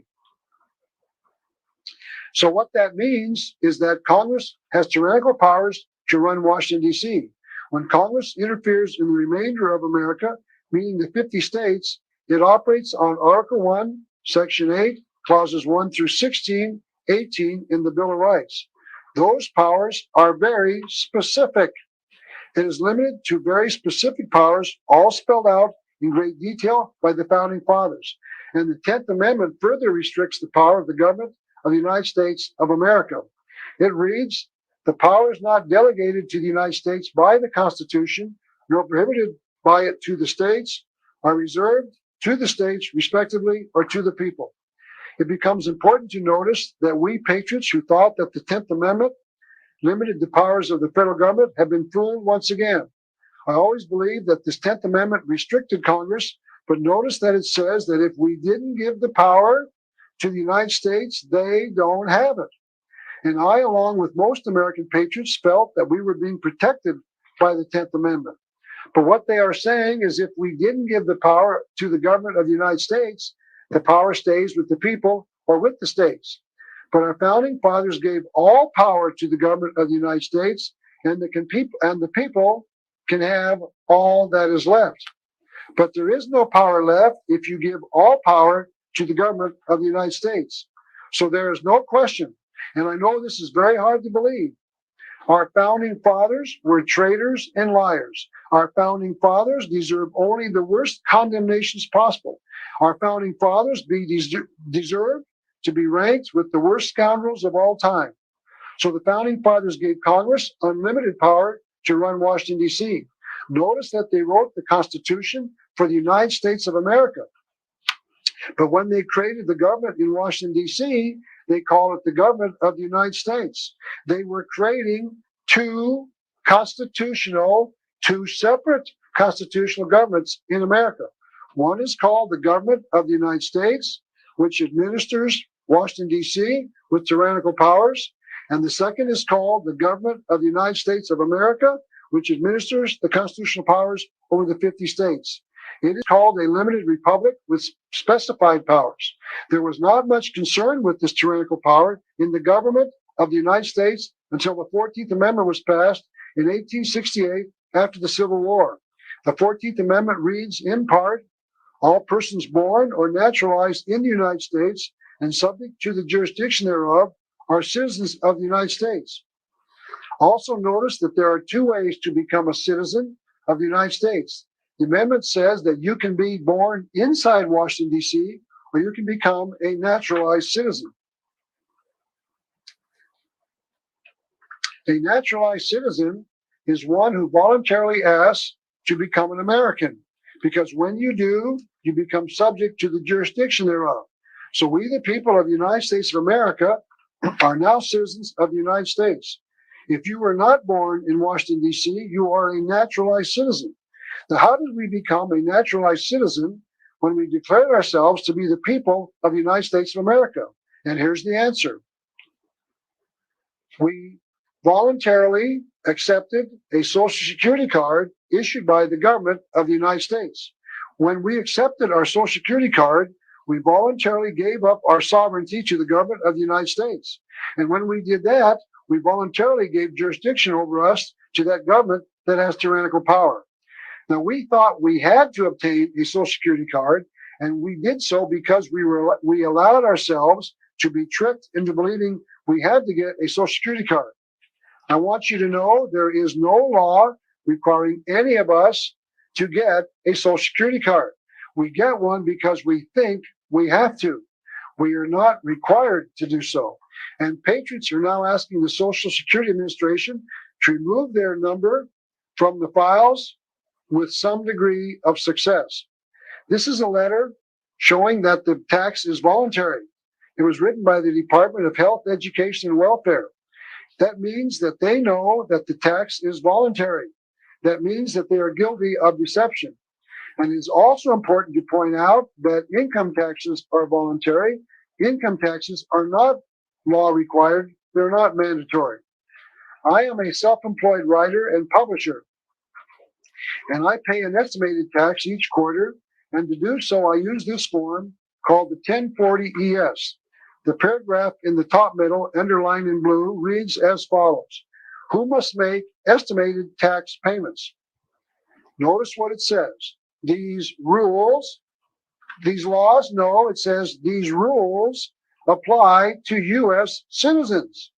Notice that the IRS says that these are rules, not laws, and that these rules apply only to U.S. citizens. Only U.S. citizens must pay the tax. So if you are neither a naturalized U.S. citizen nor born in Washington, D.C., it appears as if you do not have to pay a tax under these rules. I am not saying that you must not pay taxes. I am saying that it appears as if these rules only apply to persons born in Washington, D.C., or to naturalized citizens who have voluntarily given the government in Washington, D.C. jurisdiction over their person. Let me provide you with one more evidence that there are two governments in the United States. As far as preliminary research indicates, the post office cannot charge more than 2 cents per half ounce for mail sent between any two states in the United States of America. Any shipment of a piece of mail between any two states is called non-domestic mail. And the United States government apparently has no jurisdiction over anything more than that. This is a letter sent to me from Florida. Notice that the envelope bearing the 2 cent stamp used to pay the postage for it was not marked returned for postage. It went through. Notice that the wording that the sender put on the letter under the stamp, the letter went through without postage due. And this is the wording that the sender used to get the mail through for 2 cents. The non-domestic letter rate of 2 cents per half ounce is established by congressional law, 12 statutes at large, Chapter 71, Section 23. Any other Welcome, Global Watchman News. Numero dos. Good to have you. constitutes a criminal violation of USC, United States Code 1728. So what I am saying is that someone in the U.S. Postal Service knows that there are two governments in the United States. There's one more evidence that we are right. The draft of civilians into the United States Armed Forces is not constitutional under the powers granted to the government of the United States of America. The draft was passed by the Congress, which was exercising its tyrannical power to legislate in all cases whatsoever. Those who have gone through the induction ceremony tell me that each draftee is asked to take one step forward as they enlist. This is reportedly the one step that each draftee takes to indicate that he is doing so voluntarily. He's indicating that he is voluntarily taking one step forward so that he is giving jurisdiction to the government of the United States. I have been told that if he stands pat, in other words, if he does not take the step forward, giving jurisdiction to the government, there is nothing that the government can do to the draftee. I want to make it clear that I am not recommending that anyone stop paying taxes, nor that they send mail inside the 50 states for 2 cents, nor that they get out of the Social Security system, nor that they avoid the draft by not taking that one step forward. What I am saying is that there needs to be some court cases clearly establishing that these statements are true, so that we can absolutely know for certain that this preliminary research is correct. The one book telling us how this can be legally accomplished has yet to be written. I have not seen that book yet, so I have personally not decided to get out of the system. But it has been reported to me that thousands of people are getting out of the system each year by claiming that they are not citizens of the government of the United States. But I continue to pay my federal taxes. By the way, I pay my income taxes to Uncle Marx, not Uncle Sam, because Uncle Marx, meaning Uncle Karl Marx, was the father of the graduated income tax. Once again, this is the Communist Manifesto that we looked at before. It was written by Karl Marx, the so-called father of communism. And on page 46 of the book, Karl Marx called for a heavy progressive or graduated income tax. Remember that this book was written by the communist Karl Marx in 1848. And we didn't get our heavy progressive or graduate income tax until 1913. Now, those who disagree with my assessment that we are not citizens of the government of the United States must answer this question. What were we before the 14th Amendment if we were not citizens of the United States? Why did they have to declare us citizens of the government of the United States if we were already citizens of the government of the United States? And the answer to that one question is because we were called sovereign citizens of the state in which you were born. You were called an American. But after the 14th Amendment, we were called citizens of the government of the United States. A sovereign is someone who lives by God-given inalienable right. A citizen is one who lives by government-granted privilege. A privilege can be taken away by the one granting the privilege. Rights cannot be taken away except by the grantor, in this case, meaning the Creator God of the Bible. Simply stated in one sentence, we have lost our sovereignty.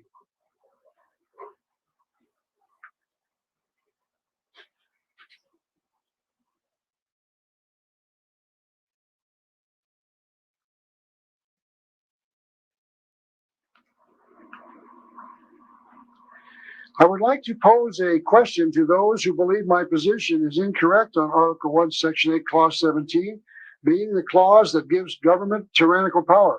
If I am wrong, where I claim that the powers we gave Congress are very specific, and if we did not specifically grant government any specific power, they do not have it. Where did the Founding Fathers give Congress the power to tax us, to build a space telescope, to take pictures of the distant planets? How could our Founding Fathers have envisioned such a thing? How could they have written this into the Constitution? Congress shall have the power to build telescopes that shall be placed in orbit above the Earth to take photographs of distant planets. How could they have even dreamed about such a thing in the 1780s? Yet Congress has taxed us to build the Hubble Space Telescope, which is in orbit right now. Let's say that we had the ability to go back to 1776 when they were debating the powers to give to Congress, and we had asked them to include a provision granting us power to build a space telescope. Just what do you think their answer would have been to our request? There is no such thing as a space telescope. They could not have conceived of such a thing in 1780. Yet in the 1980s, Congress passed legislation creating the power to orbit the Hubble Space Telescope. Where did they get the power if the founding fathers did not give it to them? They got it from Article 1, Section 8, Clause 17. Congress shall have the power to legislate in all cases whatsoever. The Hubble Space Telescope confirms my allegations. Congress has unlimited power, meaning they have the power to do whatever their fiendish little minds can devise, the power to legislate in all cases whatsoever. And who were these founding fathers who tricked us by creating a hidden tyrannical government? They were the Masons who wrote the Constitution. The Constitution was the joint work of half a dozen men or more, yet today few historians begrudge James Madison, later to become President of the United States, as being the father of the Constitution, because the author of Article 1, Section 8, Clause 17 was James Madison himself. In fact, in 1956, President Dwight Eisenhower commissioned a study entitled Jurisdiction over Federal Areas within the States. That study made the conclusion, Article 1, Section 8, Clause 17 of the Constitution was included in the Constitution as a result of proposals made to the Constitutional Convention by Charles Pinckney and James Madison. There were some who objected to the grant of tyrannical powers, according to the Eisenhower report. Objections made by Patrick Henry and others based upon the dangers to personal rights and liberties which Clause 17 presented were anticipated or replied to by Mr. Madison. That means that Mr. Madison knew that his grant was going to cause controversy, so he anticipated it. So Patrick Henry, because he objected to the tyrannical provisions of this provision, the tyrannical powers of this provision, goes to the top of my list of great American patriots, and James Madison goes to the bottom. The report goes on, they, meaning those who objected, were assured that the rights of residents of federalized areas would be protected by appropriate reservations made by the states in granting their respective consents to federalization.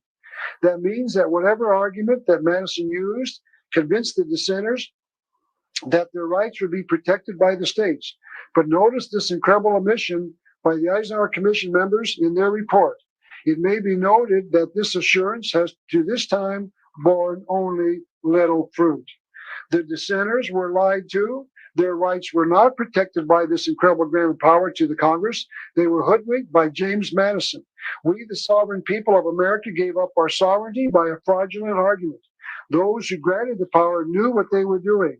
In other words, there was cause for concern in 1787. There was cause for concern in 1956, but nothing has been done to correct the situation. So I'm saying there was cause for concern even today in 1994.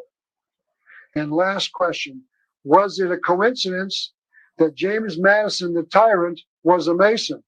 No, because that is precisely what the order of the quest would have wanted him to write into the Constitution. James Madison did what he was expected to do. This is an official list of the presidents who have been Masons prepared by the Masonic Lodge itself. And under the name under the yellow highlighter is James Madison, President of the United States. I'd like to return to the discussion of the involvement of the Masonic Lodge in the founding of America. This is a very poor quality photocopy of a picture of the prayer window in a prayer room for legislators in the Capitol building in Washington, D.C. Notice that George Washington is kneeling at prayer in the middle of the stained glass window, and that he is under the reverse side of the Great Seal of the United States. It is almost as if those who designed the window knew that George Washington, a Mason, was praying to the God in the all-seeing eye of the Great Seal of the United States. Also notice that the Masons have concealed a key Masonic number in the window. There are 33 reversals of the double line shown on each side of the stained glass window. And as we're going to see later, the number 33 is a key Masonic number of great significance, as I will prove in a few minutes. As I will show you, it was not just another coincidence, but it was a concealed Masonic symbol. Before we continue our study of the secret destiny of America, we must examine an area which is pertinent to our study. We must examine the question of why early man worshiped the sun. The sun in the sky does two observable things. First of all, it rises each morning and sets each evening. It appears to be born in the morning and then die in the evening each day, and then it appears to come back to life the next day when it rises again. Early man realized that he was also born and then died, but that he couldn't come back to life after he died. He knew that after he died, he couldn't come back the next day. So he started imagining that the sun was some sort of God, because he reasoned that only a God can die and then come back to life. And the second way that the sun appears to be born and then appears to die again is because the sun travels on the horizon as it sets each day. This is because the earth tilts back and forth on its axis as it revolves around the sun.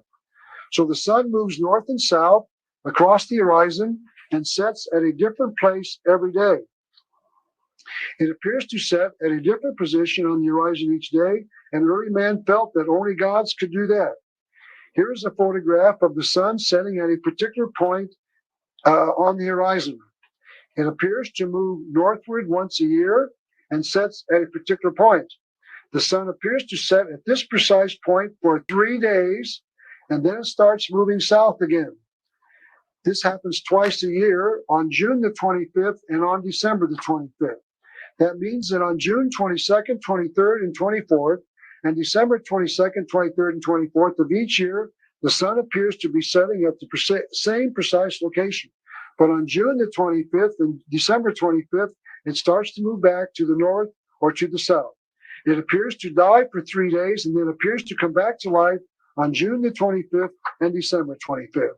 And since only gods can die and come back to life, early man reasoned that this was further evidence that the sun must be a god.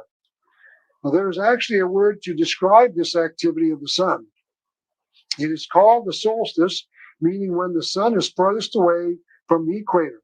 It occurs twice a year, on June the 22nd and on December 22nd each year. According to this book entitled An ABC of Witchcraft, written by a practicing witch, the witches make a holiday out of each solstice. She wrote this: the winter solstice celebrates the rebirth of the sun. Not only do the witches worship the sun god on the winter solstice, others do as well. Albert Pike wrote this on page 77 of Morals and Dogma. Thousands of years ago, man worshipped the sun. Originally, they looked beyond the orb to the invisible God. Then he identified those gods who had a concealed worship of the sun god inside their regular worship.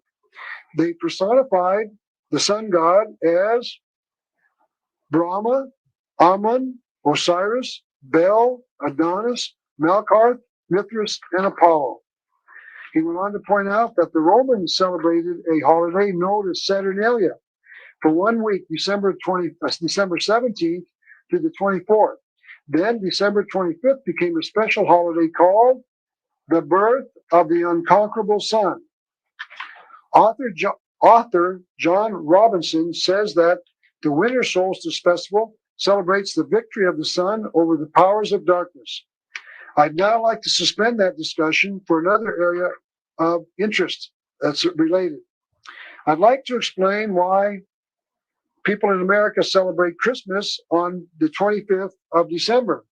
Christmas is supposed to be the birthday of Jesus Christ, but Jesus Christ was not born in December, nor even in the winter of the year. The Bible tells the reader when Jesus was born. His birth is talked about in Luke 2:8.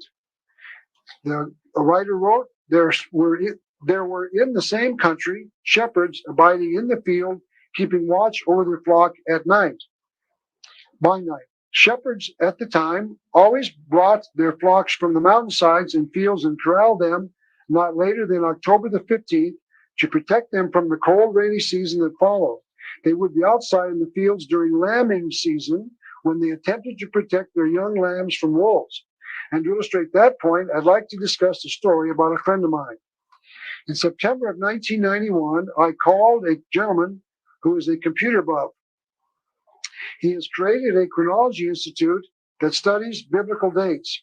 He claims that he has put all of the dates in the Bible and that he has been able to determine that Christ was born on April the 5th, 6 BC, and that he died on April the 5th, 30 AD. That means that Jesus lived 35 years and was resurrected when he was precisely 35 years old. But today, the world celebrates Jesus' birthday on a holiday dedicated to the annual rebirth of the sun, December 25th. Now, we bring in an evergreen tree into our home and call it a Christmas tree because an evergreen tree does not die during the time the sun goes south during the winter to die. It lives while the sun god dies.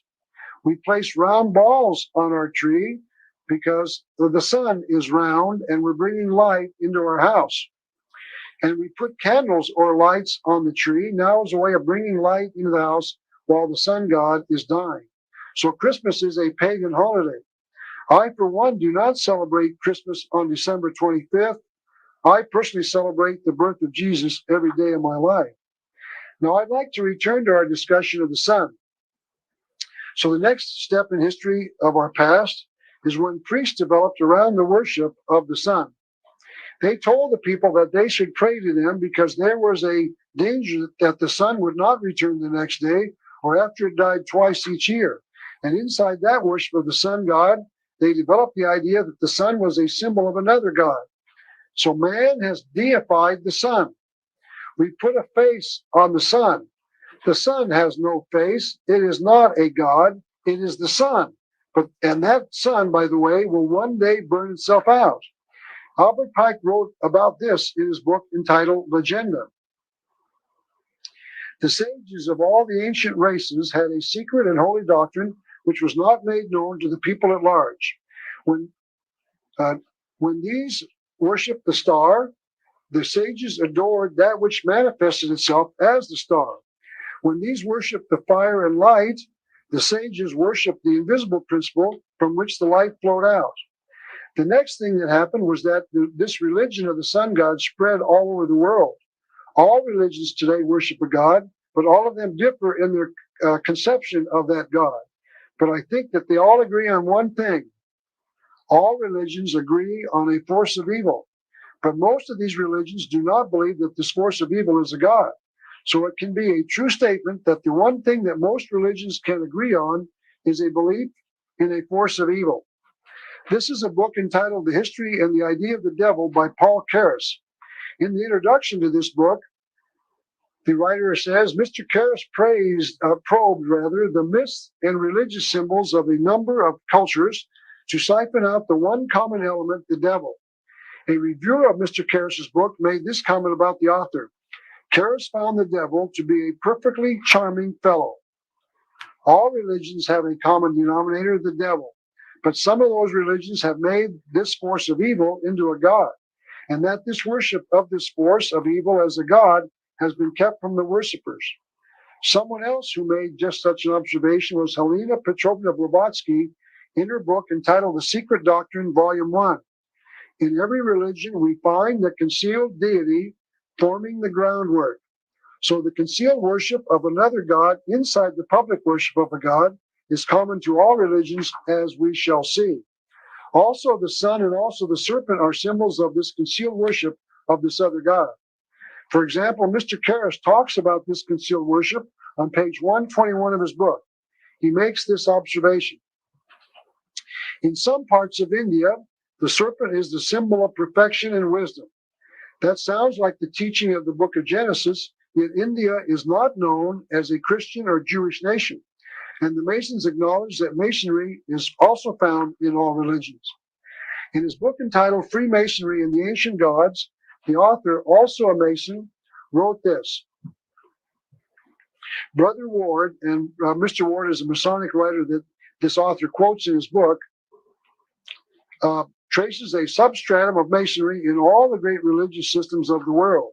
So the God being worshipped by the Masons is also the God being worshipped in all of the hidden concealed worships all over the world.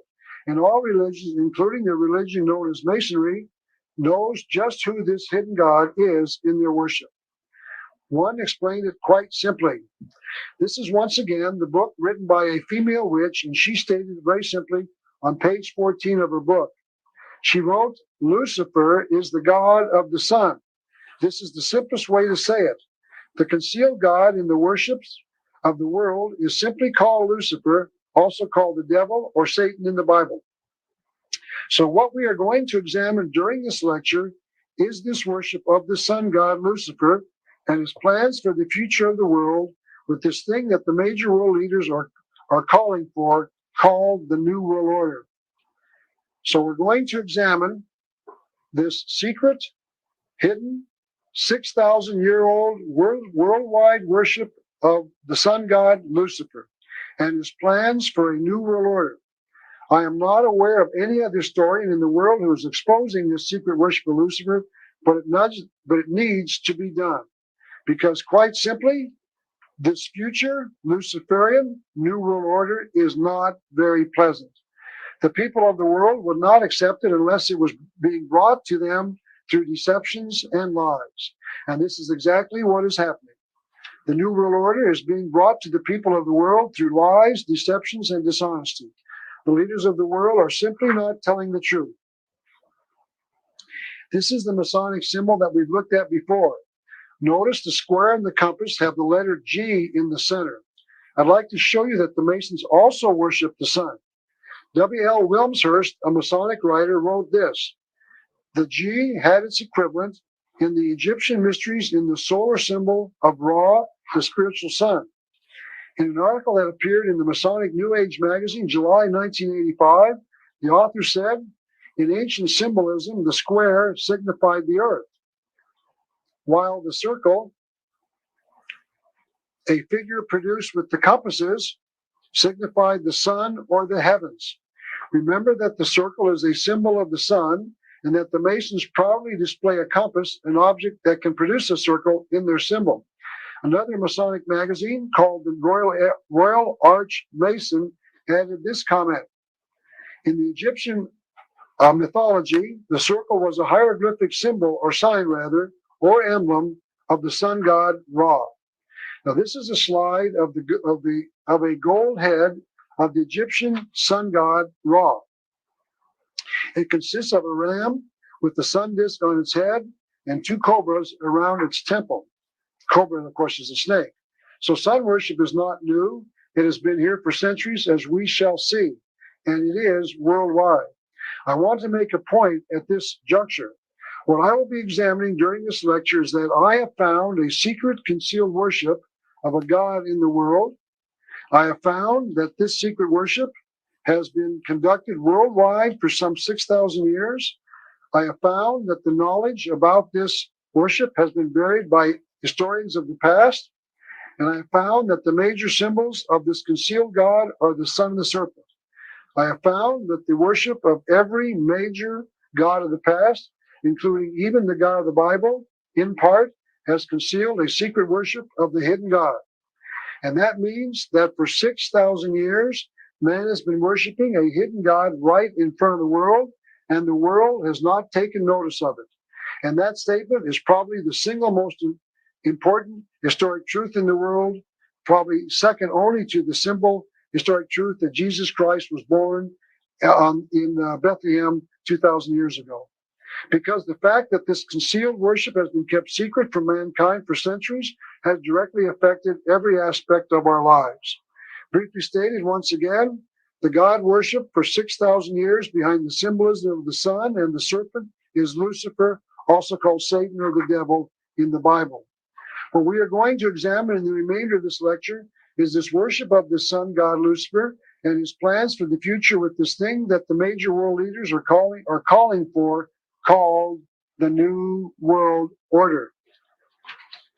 It shall be my intent to expose you to the secret, hidden, 6,000-year-old worldwide worship of Lucifer and his plans for a new world order. Let me continue our study of the worship of the sun god Lucifer on this earth. This is a picture taken from a Life magazine of a couple years ago, and this is a picture of a Mayan temple at Chichen Itza. And the article quotes a Mayan prayer to the sun. You are God, our Father, our Master in the sky. Sun, sun, you shed your light on us. The sun is a symbol of another God, and the light is the truth that God teaches us. Another Mason, Wilfred Gregson, wrote this about the serpents built into the monuments at Chichen Itza.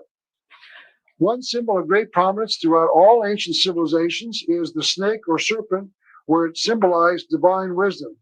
So the next symbol we must study is the snake or serpent. This is a real snake, of course, and in the Bible, Lucifer appeared to man as a snake. But ever since, man has been worshiping the snake as a god. Snake worship is universal and timeless.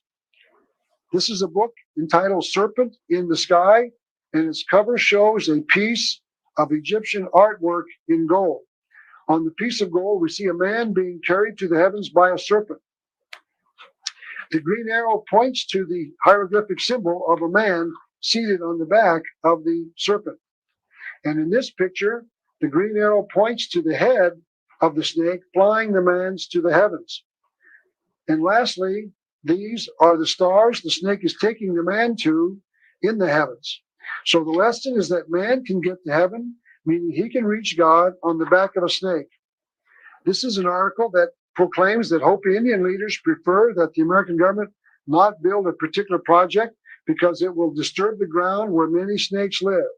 There are many who believe that the Hopi Indians are the most spiritual of all the Indian tribes. The article quotes a Hopi tribal leader as saying, "We use snakes for our prayers. They are our messengers. These snakes, are our brothers. They are closer to the earth." So the snake takes a message to the god of the Hopis. Snake worship is universal and timeless. This is a drawing of a coin from the city of Tyre. Tyre was the capital of Phoenicia and was founded in around 2750 BC. So this coin might be several thousand years old. The drawing shows a snake cut off from its home. The tree has been cut down before its time, meaning that the snake is trying to restore his home by exerting its pressure on the tree stump. His kingdom was cut away before he could complete his task, and he is exerting pressure on the tree, hoping that it will return to the form of his old kingdom. The cornucopia to the left of the tree is empty. That means that the bounty is to be received from his kingdom, his future, when the snake revives the palm tree back to its previous glory. The palm tree to the right is a sign of victory, that the snake's victory on the earth will occur. In other words, the snake will succeed in bringing his paradise to the earth, and that paradise is called the New World Order. This is a drawing of the Aztec sun calendar on the cover of a book published by Reader's Digest. This picture shows the calendar in its entirety. The face in the center is a symbol of the sun god, and of course is a circle. And this is the same calendar cut away to reveal the existence of two enormous snakes around the circle. The heads of the snake on either side are on either side of where 6 o'clock would be, and their tails are at the top of the circle. And the next slide is a more recent example of the snake as some sort of symbol. This is the hood ornament off of the Alfa Romeo automobile. Notice that there is a line dividing the ornament into two separate different symbols, the snake or the cross. The hood ornament appears to be saying that there is a choice in the world, either the cross of Jesus or the snake of the unknown God. The snake also has a crown drawn above its head, as if the snake is either a god or a king. The snake appears to have a man in its mouth, and I do not know if the snake is devouring the man or if he is giving birth to the man. My guess would be that the snake is giving birth to the enlightened man. In other words, the man who has figured out who the snake represents. I didn't think I was right until I found this book entitled Magic Symbols. And this is part of page number 6 of that book. It shows a very dark picture of the snake and the man, reportedly taken from a 13th century building in Italy. Now, you can't see that very well. Maybe you can see the one on the right. But there's the snake devouring the man or passing him out, and you'll see it in the black outline in the first picture on the left. And this is a picture of the figures of the snake and the man being colored in to show you what they look like. The author of the book claims that the snake is devouring the man, but it appears to work as well as a symbol of the serpent giving birth to the illumined man. The book went on to say the image of a man being swallowed by the serpent of wisdom is really a portrayal of the man entering into the body of the snake entering into wisdom. So then the book identified who the snake of wisdom was. Such a snake itself is therefore a symbol of Satan. So here we see a book briefly explaining the symbols of the world, admitting that they know that the snake is a worldwide symbol of Satan. This is a picture of a snake involved in a voodoo religious ceremony. There's a woman bent back on her, she's on her feet, and those are her knees. Boy, maybe you can't see that, but in the middle of her body is a snake being held in either of her two hands. The snake goes across her midsection. The article says that the woman sacrificed a child to the snake. This is a picture of the sacred cobra from a Buddhist temple in Ceylon. The book that showed the picture said that the cobra was the symbol of eternal wisdom. You might remember that Cleopatra, the woman they write movies about from the past, decided to commit suicide by allowing a snake to bite her. She lived in a country that believed in the snake as a god. She might have decided to allow a poisonous snake to bite her so that she could become illuminated as part of her religion. This is an article in Trade magazine that appeared on February the 3rd, 1991, that reports in the left-hand side under the yellow that former Senator Barry Goldwater had the image of a snake tattooed on his left hand. The article did not say why that was, but it is known that Barry Goldwater is a 33rd degree Mason. I wonder if that has something to do with that. This is a book written by Peter Tompkins entitled Mysteries of the Mexican Pyramids.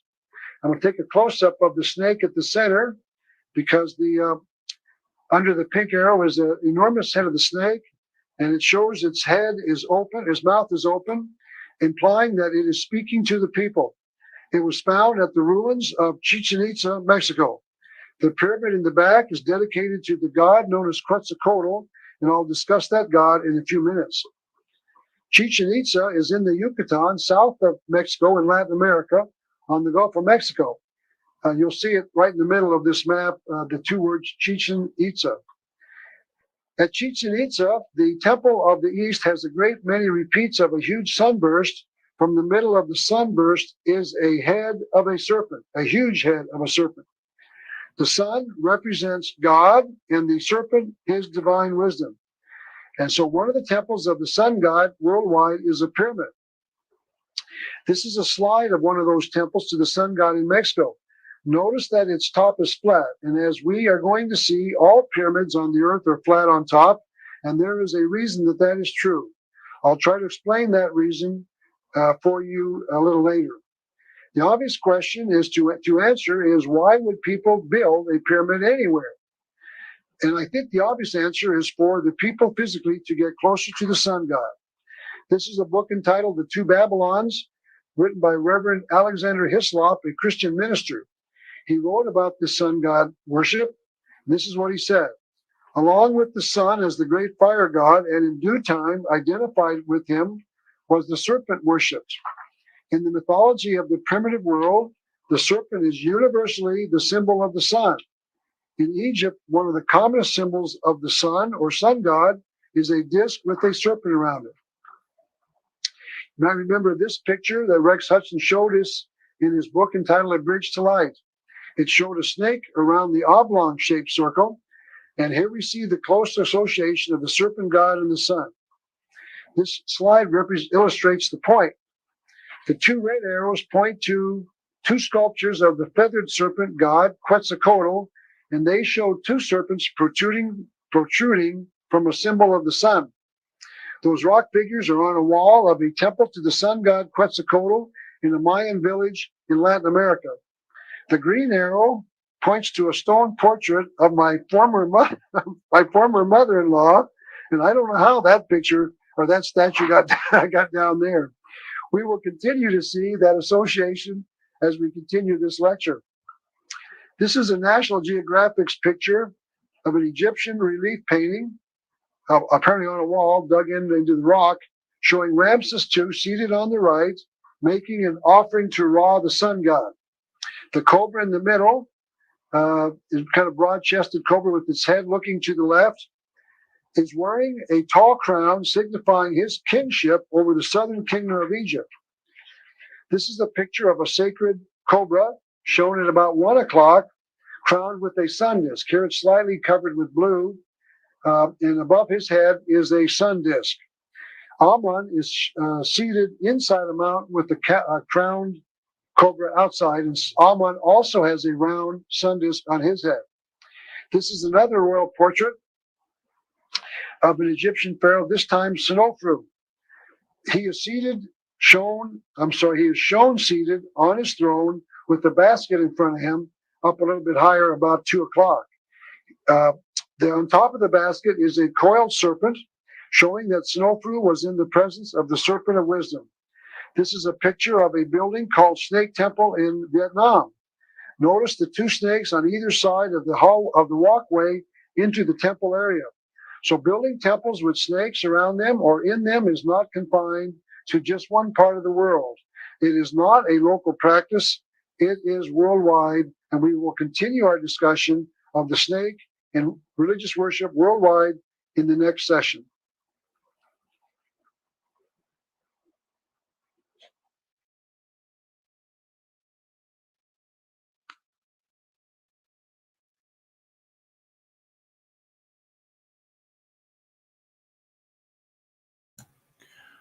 Yeah. All right. So we did 2 today.